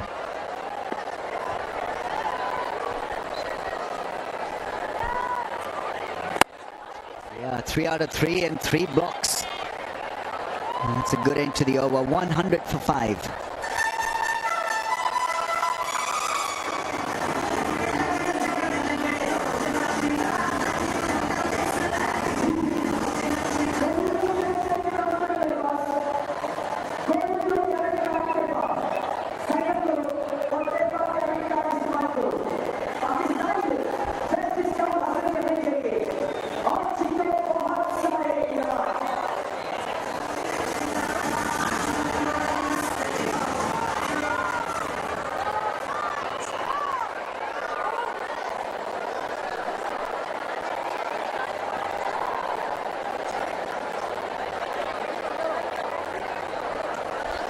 Is a rated all-rounder. Saad Masood can bat, can bowl. Hails from Rawalpindi, leg spin.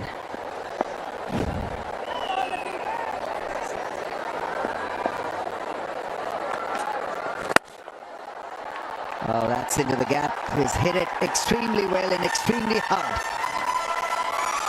Yeah, I think it's can turn out to be a difficult game. He's bowling to a guy who's really handled himself smartly out there. Tries to follow him straight away, gets a little bit of drift, but it's right into the arc. Mohammad Haris has played beautifully here. 60 from 31, 8 4s, 3 6s. Flatter, he's got to try and go flatter. Marginal, given a wide. Trying to keep away from his radar. Probably a good option. He's got to go for it again.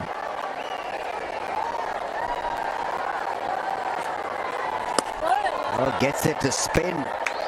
So you want a leg spinner to spin the ball. And so we saw a glimpse of that. Yeah, look at Alim Dar as well. He was doing it as well. Probably keeping his eye on him in his other job as well. Selector.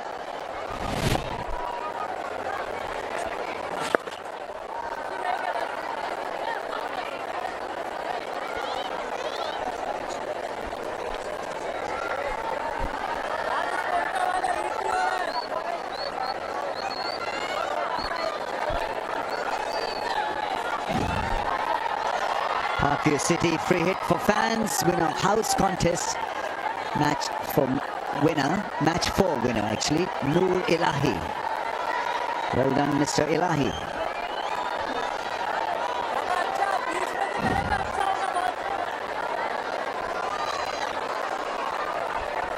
A slip in place. So suggesting that he bowl a wrong one. Oh, there's that wrong one. Linde, what is he thinking? 4 balls received, 4 wrong ones. What's happening? That's good from the young man as well. He's bowled a couple of good leg spinners, and look at this one out the back of the hand again, just goes away. Nice. Catch it as a call. This could be his debut wicket. He's got a scalp in his first over. at HBL PSL. Right, correction, debut for Islamabad United. But this is extremely well done because he had beaten him with a wrong gun. It was in the slot to be hit, probably another wrong gun. Then they're going after this, not to be. No, tries to get it up and over, good catch. Mohammad Haris in the deep. And George Linde, who struggled to pick the Googlies, gone for none, 6-6.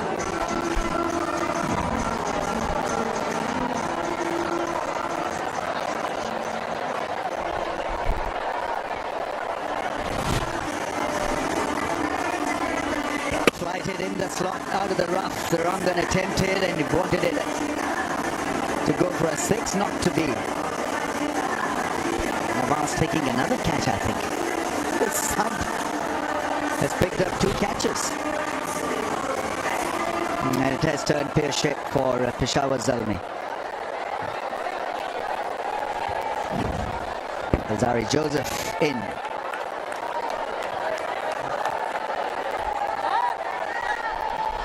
Down to that damage limitation again. That's what they've got to try and do, thinking about run rate. Look, I'd love to say that they can get him from here at what, 19.26. I don't see it happening. It's just trying to get as close as possible for that run rate. Another wrong gun. Good amount of spin on that one. 107 for 6. Yeah, you just watch this. But, he just tries to get it up and over, and he just doesn't get enough of it. Decent catch. And he's only trying to get it, what, 65 to go over the top. You said that at the pitch report. Heading down towards the dressing rooms, it's a little bit closer. And just couldn't get enough of it.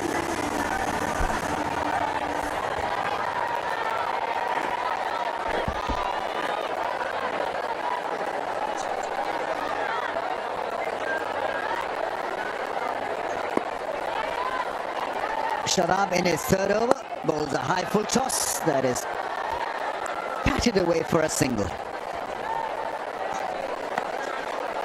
Is it over the waistline? It's not going to be checked by the umps. Very glum looking, very serious looking dugout that, Peshawar Zalmi.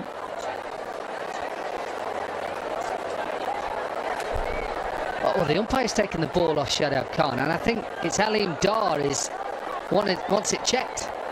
Is it dangerous bowling for a spinner if it's over waist height? Don't you want that as a batter, just to hit it out of the park? Yeah, I mean, but that's the law. And it is just dropping a little bit. Yeah, I think it's probably okay. Alzari Joseph about, what, 6'5", 6'4"? Yeah, it's fine, it's okay.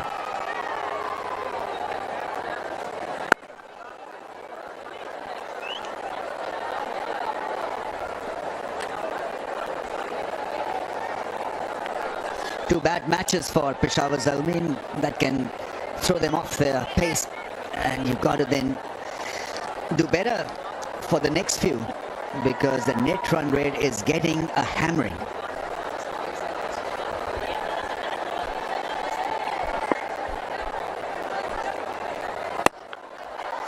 In the air, this should be taken as well, easily done. Mohammad Nawaz, his 3rd catch as a sub.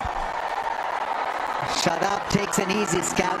Alzari Joseph couldn't last the distance, he's gone early in the piece. And Zalmi 7 down now.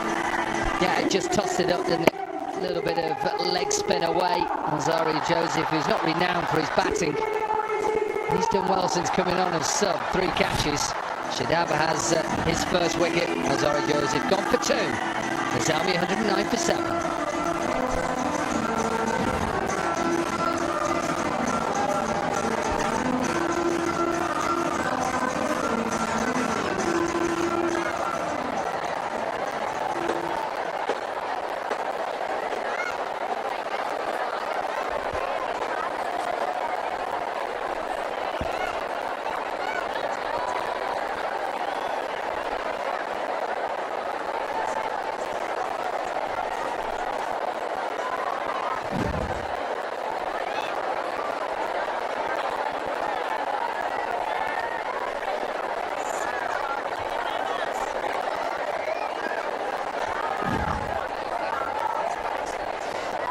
Sufyan Mukim gets off the mark. Got to say that Zalmi played the scoreboard rather than what was happening off the surface. Mohammad Nawaz has had a great night as a sub. His third catch. Got around that one quite easily. He's a very good athlete. I had to go, I think, 71 meters to get a 6.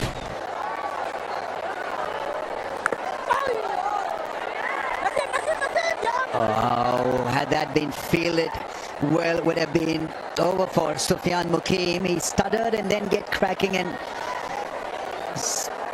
a tough call in the end, but he made it. Yeah, I think he just takes his eye off it here, Nazim Shah. He's looking at the batter instead of looking at the ball, and I think if he just keeps his head down, he picks that up, and a decent throw, he's in trouble. Or let's see against the wrong one. 1-1-1 for 7.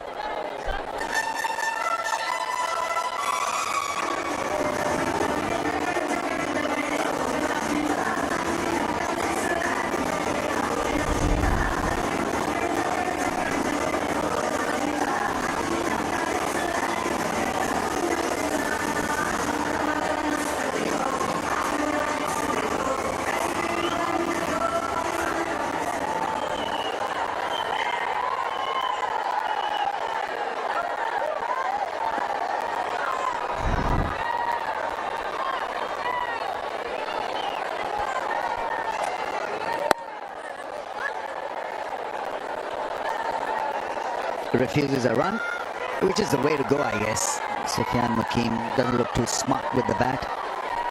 Good time for Saad to roll his arm over. Time for the fans to enjoy cricket with Pakistan's own brand Tapal at the Tapal Tea Lounge. That's been hit towards that. Tapal, the #1 tea brand of Pakistan. It is a poor delivery, and Haris will just help himself to that. It is. It's that sort of night when you just need a tea. Maybe them teas need to go to the Zalmi dressing room to just try and calm them down. At the moment, it's been 2 poor games so far. A lot of their batsmen can have a lot of tea because they've been resting up in that dugout. That's such a good hit. He's such a great talent. And we want him to bat like this every time. He takes risks as well, but these are calculated risks. This is good batting. It's a good shot, and you know why it is a good shot to Ramiz, because he just uses his weight as well. Watch how he loads up on the back foot. That doesn't look good on the front foot. That looks like a no ball. So he loads up. You'll hear that noise. Overstepping. And he just loads up on that back foot to get underneath it and up and over. He did try and change the field. And he's not allowed to do that now because of a front foot no ball and a free hit. Good luck. And bang! That's a 4. I think now the interest is whether Haris can get to a ton. 75 or 39, and Zalmi got to walk out of this contest feeling just a little bit happy about something that has happened in their favour. His 100 could be just the right tonic in the dugout. And one man getting runs as well. That's what you need.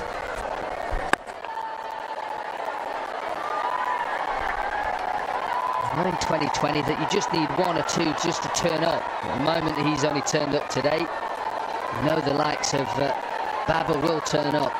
Imagine if he was playing now, Enzi. Oh. Yeah, I mean, he was a real great batsman. Pinch a single. Nothing ever seemed to, whenever I played against Inzamam ul-Haq, it was like nothing ever seemed to faze him. He just looked calm. Some of the shots he'd play, he'd hit your best ball in areas where you think, how have you got the ball there? You're trying to swing it away from him, it's going through square leg. How? He picked the length, he played the length, and played it so late. Beats him with the wrong one. After 15, 125 for 7.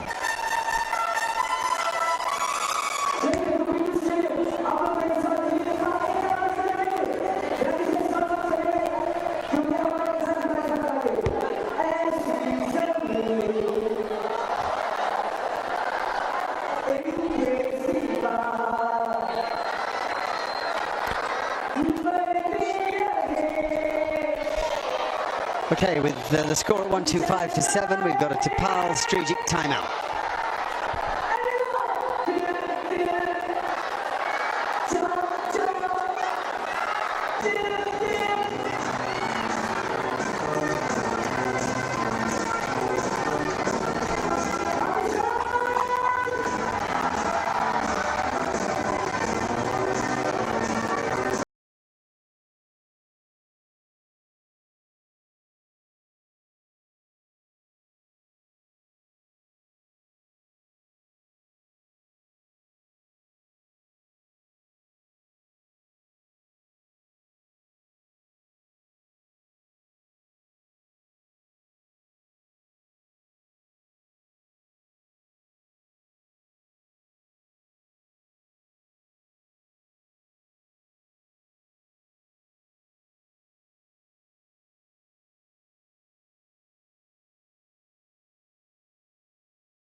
Welcome back, everybody. I'm sorry we're not going to get the thriller we'd hoped for tonight.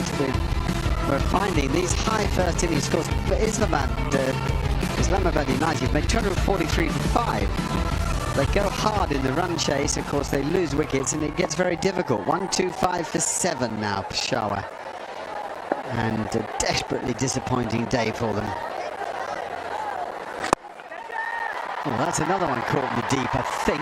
Not quite. Oh, and he's just got it wrong, Jason Holder. You know what?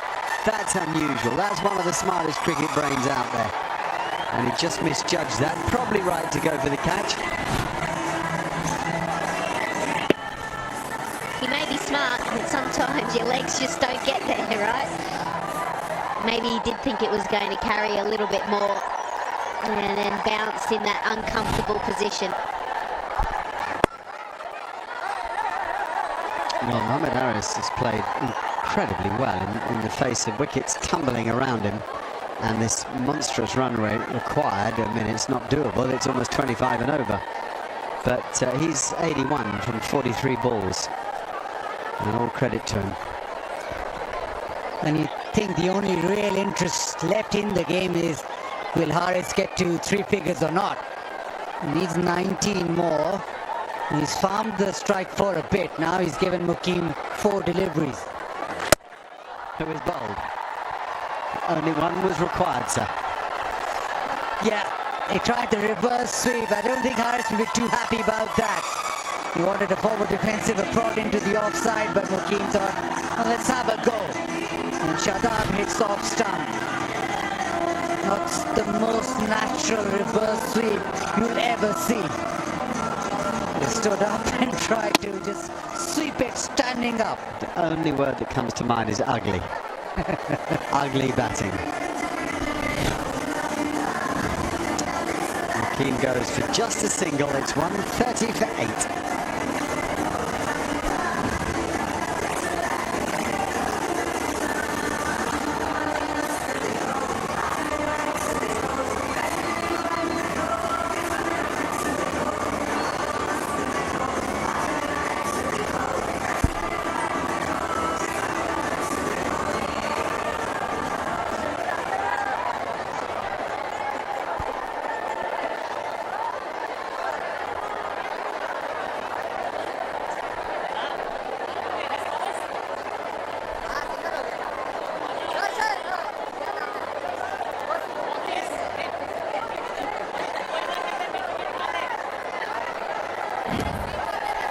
Mohammad Ali bowled with lots of spirit.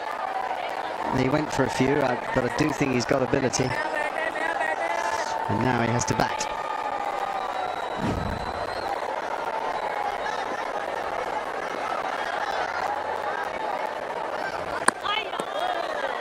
Oh, that wrong one. He just got it a bit too wide. Have another look at this. Swish. The wrong way round swish.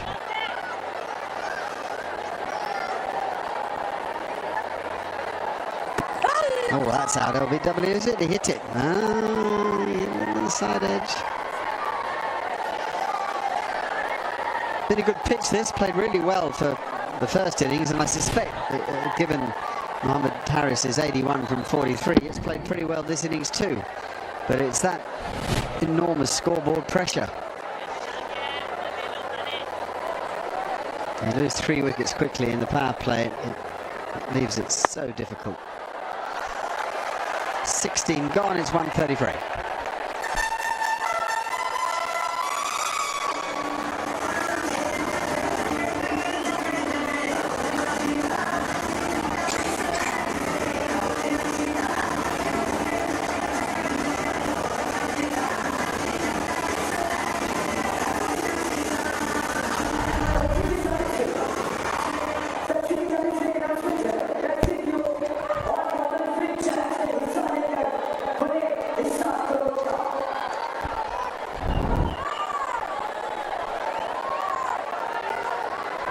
Whipping through their overs, these guys.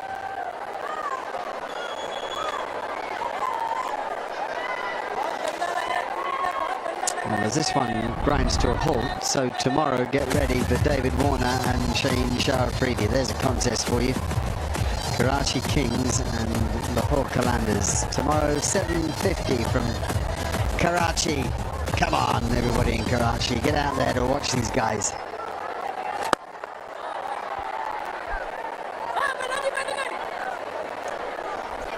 So Mohammad Haris here going to take the strike. He's going to work for his own 100. He realises that they can't win the game, and I think it's more than reasonable that he looks to try to get to 3 figures. It's a magical number. That's a biggie, I'm here to tell you. And big enough, yes, just. Mohammad Haris' highest score now in HBL PSL, 87 from 46 balls. He gave that some clatter. You can understand now why he farmed the strike, because he can have some hits like that. Down he comes again. Has he got it? No, he hasn't. He's out this time. Frustration for him. Mohammad Nawaz, I think, took the catch. 4 catches for him in the deep, and a lovely innings from him. The first time he's not been able to connect fully. Nawaz has had a day in the field. Come in as a substitute. Not often do you get 4 catches. Nawaz was seen yet again very miserly in T20 cricket. Haris 87, Peshawar 136 now for 9.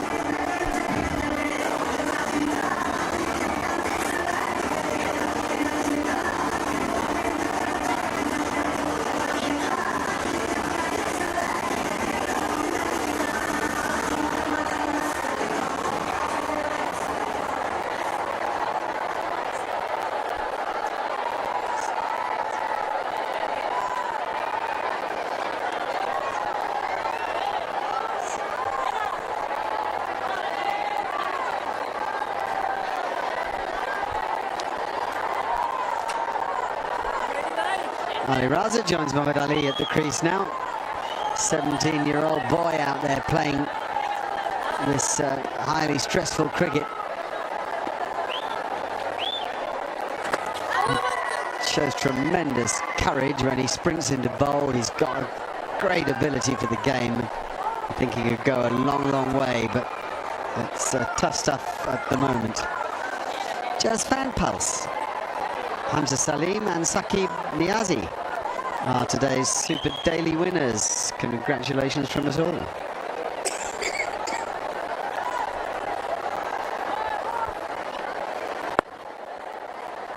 Yeah, just talking about Ali Raza, who they climbed into him. I mean, they really made it tough for him, but he's a talented kid. 137 for 9 after 70.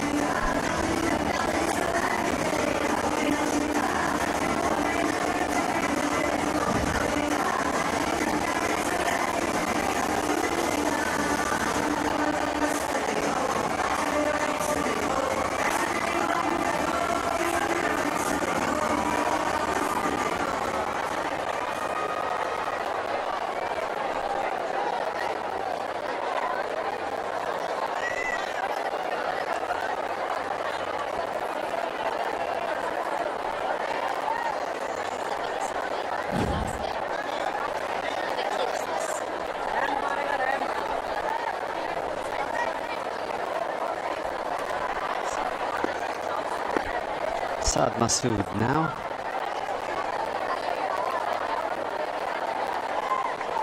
The last pair together. These are the last rites of the cricket match. Big googly. Well, it's been a bad day if you're with the Zalmis. The biggest defeat, almost certainly, in terms of runs. Passing their record that they set in the previous match, so they've really started the season with a whimper. Incidentally, it would be Islamabad United's biggest win in HBL PSL on a runs factor, not a wickets factor, so a slam dunk of a performance.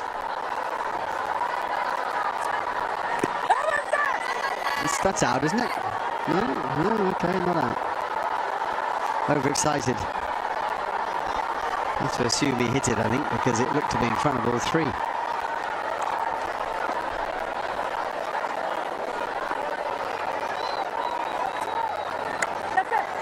Oh, he dropped it. High to his right. Probably made it look more difficult than it was, but it certainly wasn't super easy.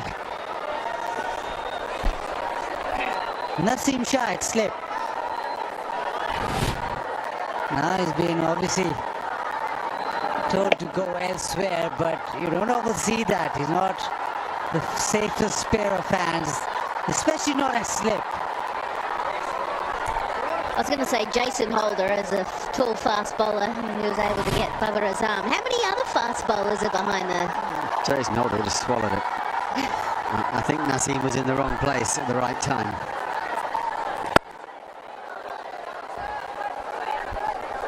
But Mark, can you think of any other fast bowlers in slips? What, really good slips? Yeah, really good slippers. Yeah, not right now, but I can. Okay, whenever you're ready.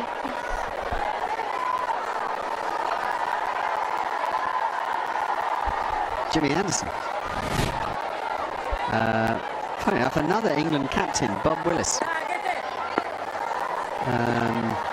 Aussies. It's not at the edge. That could have been stumped or caught that time. this whole game changed into a comedic affair. Inverect Solar Energy supporting the best batter. That's the Hanif Mohammed cap. Fazal Mahmood cap as well for the bowler in red, thanks to Inverex.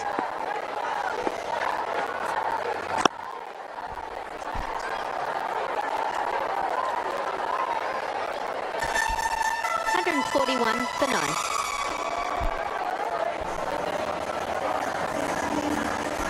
41 for 9.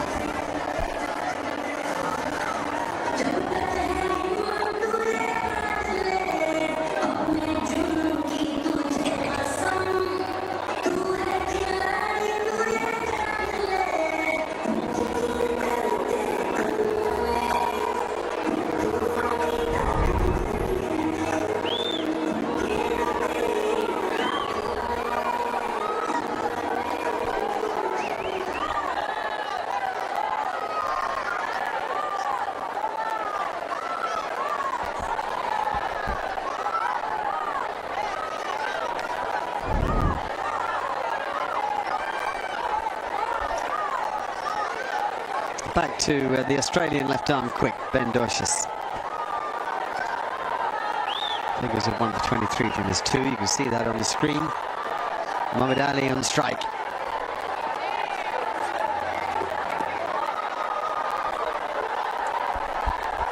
Unfortunately, both skill sets have really failed Zalmi in the first 2 games. Leaked a lot of runs. And then from a batting perspective, just really haven't gotten themselves into a place where they can even challenge. 4 ducks in the last game, and the scorecard looks pretty poor at the moment. It's the end of that, and it's a nice way to finish it. Knock them over, get the bails flying. Only the 5th time that a team has won by more than 100 runs in an HBL PSL match. It's a resounding victory and an impressive performance. That's the main point, I think. The batsmen grabbed the game early and the bowlers finished it off early. Game to remember for Sahibzada Farhan with his 100. Shadab Khan very happy with his team's performance. First game was very good from United. Well, they've stepped it up to another level this time around. A victory by 102 runs in a T20 game is massive. It's almost like an innings defeat, really. But Islamabad United in front of their home crowd are delivering the goods. The batting looks in order, the bowling falling straight, the fielding's good, and everything's sticking. And on the opposite end, Peshawar Zalmi, well, bowling not great, batting not clicking, even the fielding is leaving much to be desired.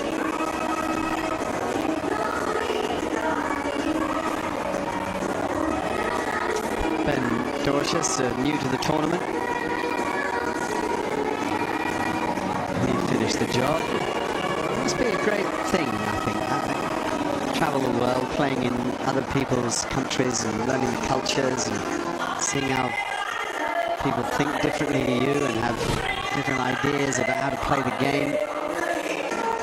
And I hope Ben really enjoys his time here. He's a good bowler, a bit of pace when he needs it, he's got good control, he's got variety, which of course they all need now.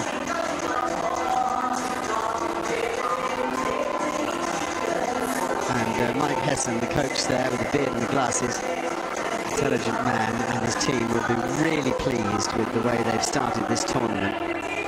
2 very convincing wins and individuals performing, so people in form, which is always handy.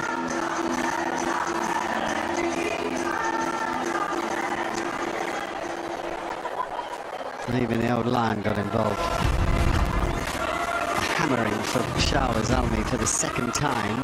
They got badly beaten by Quetta Gladiators a couple of days ago. Fabulous innings from Mohammad Haris of 87, but nobody else making an impression at all. And the surface was fine. And that, as I said a bit earlier, it's the scoreboard pressure thing. When you're chasing 2-4-3 or 2-4-4 to win, got to get a wriggle on, and then you lose early wickets by pushing too hard, and the consequence of that is you get into a mess. So there is an art to chasing big totals. 1 for Naseem, 2 for Docius, 3 for Imad. I thought he was really good, actually. I love the way he goes about his work. 1 for Jason Holder, 2 for Shadab, who got the ball to spin, actually, in fairness to him, and 1 to Saad. Masood. So there we go. We got to go down and talk to, I imagine, a pretty depressed Babar Azam in a minute. We'll get him as soon as we can. But it'll be interesting to hear from him, because 1 defeat in the first game you can deal with and say we can move quickly on, but a hammering in the second game as well, that's tricky, you know. A margin of 102, and also for him a bad start. 0 in the first game, 1 in this game. He's playing binary cricket. And we all know he's far too good for that to go on for any length of time. So Zainab is down there with him now. Babar Azam is here next to me. Babar, 2 back-to-back losses for Peshawar Zalmi. Not the start जो Peshawar Zalmi would have wanted in this tournament. क्या लगता है कि क्या गलतियाँ हो रही हैं? आई थिंक मेरे ख्याल से एग्जीक्यूट जो है वो हमारे प्लान्स नहीं हो रहे. इवन बैटिंग में कर लें या अगर बॉलिंग में कर लें, फर्स्ट 6 आवर्स हम जो वैसे यूटिलाइज़ नहीं कर पा रहे जैसे दूसरी टीमें यूटिलाइज़ कर रही हैं. आई थिंक इस पर हमें जो है वो बैठ के बात करनी पड़ेगी कि हम लैग करें. तो इंशाल्लाह अभी काफ़ी मैचेज़ हैं, कोशिश करेंगे इस चीज़ को रिपीट ना करें. आपकी बॉलिंग में बहुत टैलेंटेड यंगस्टर्स भी हैं, जिस तरह अली रज़ा आए हैं अंडर 19 से, उसके अलावा Sufiyan Muqeem is also relatively new in that front. तो उनको किस किस्म की गाइडेंस मिल रही है, क्या टिप्स मिलते हैं from your think tank and how to bowl in these conditions? बिल्कुल, जिस तरह हमारे पास थिंक टैंक है वो कोशिश कर रहे हैं कि जो उनका एक्सपीरियंस है, जिस तरह मोशी भाई हैं, इंजी भाई हैं, वो हमेशा आपको जब ऐसे लेजेंड आपके पास हों तो आप कोशिश करते हैं जितना उनका एक्सपीरियंस है आप उनसे लें. देखें मेन चीज़ फिर वही बात है एग्जीक्यूट. आई नो PSL एक बड़ा स्टेज है, तो कभी बार आपको प्रेशर आया था जब आपको थोड़े से रन होते हैं, तो थोड़ा सा ऐसा यंगस्टर आपको थोड़ा सा प्रेशर आया था. तो कोशिश होती है कि उनको जितना बैक किया जाए, जितना उनको बताया जाए कि इस तरह बॉलिंग करनी है, लेकिन समटाइम हो जाता है, पार्ट ऑफ द गेम है. लेकिन जितना जल्दी सीखेंगे उतना उनके लिए अच्छा है. अच्छा, अब how do U turn things around, because obviously आगे अभी लंबा टूर्नामेंट है, किस तरह से चीज़ों को बेहतर करेंगे? बिल्कुल, मेरे ख्याल से जो हमारा भी गैप है उसमें हम कोशिश करेंगे कि जो हमारी मिस्टेक्स हैं उसको उस पर बात की जाए और उसको रिपीट ना किया जाए, क्योंकि जो भी है उसको पॉजिटिव हमने लेनी है कि आगे आने वाले मैचेस काफ़ी हैं. स्माइल. अच्छा. कोई जवाब है शादाब के लिए? देंगे इंशाल्लाह. देंगे इंशाल्लाह. ठीक है, ठीक है. Thank you so much, Babar, for your thoughts.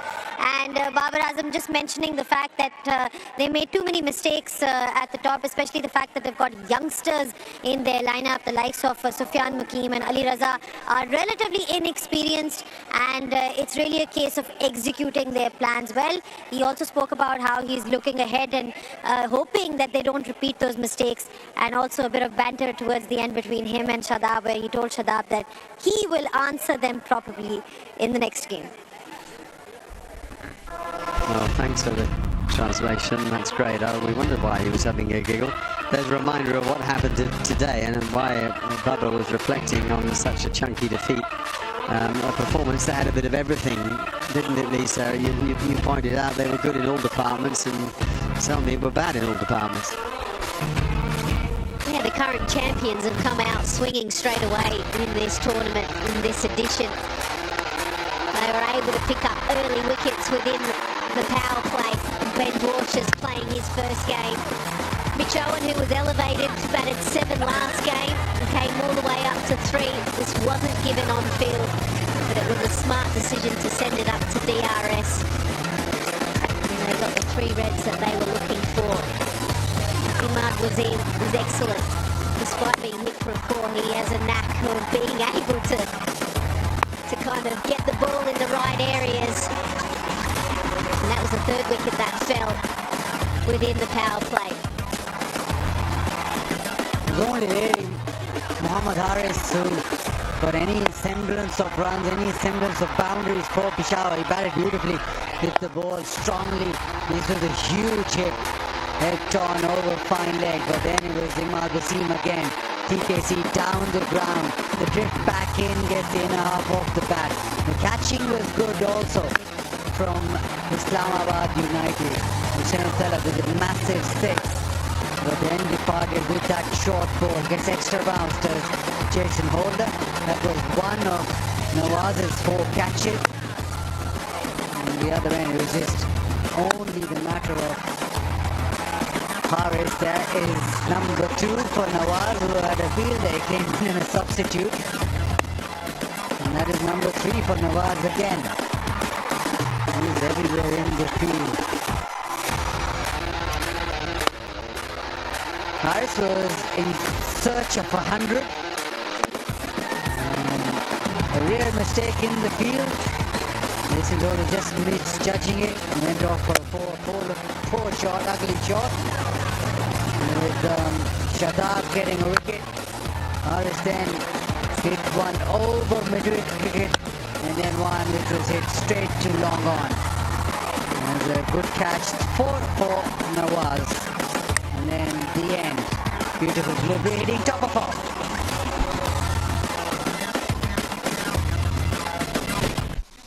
The end is the end. We've had those beautiful views, and for Islamabad United fans, that too is a beautiful view. They've got maximum points from the games they've played and a nice net run rate of 3.24 after that huge total today. Tomorrow we've got Karachi on the move, which is always interesting to watch against Lahore, who found some form here yesterday, so there's so much to look forward to. Remember, the top 4 teams are the ones who qualify, but there's a long, long way to go before that is decided. We're going to take a short break and come back for the presentation.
Well, a resounding win. If you've just switched on and you don't know what's happened, Islamabad United 243 for 5, Peshawar Zalmi just 141.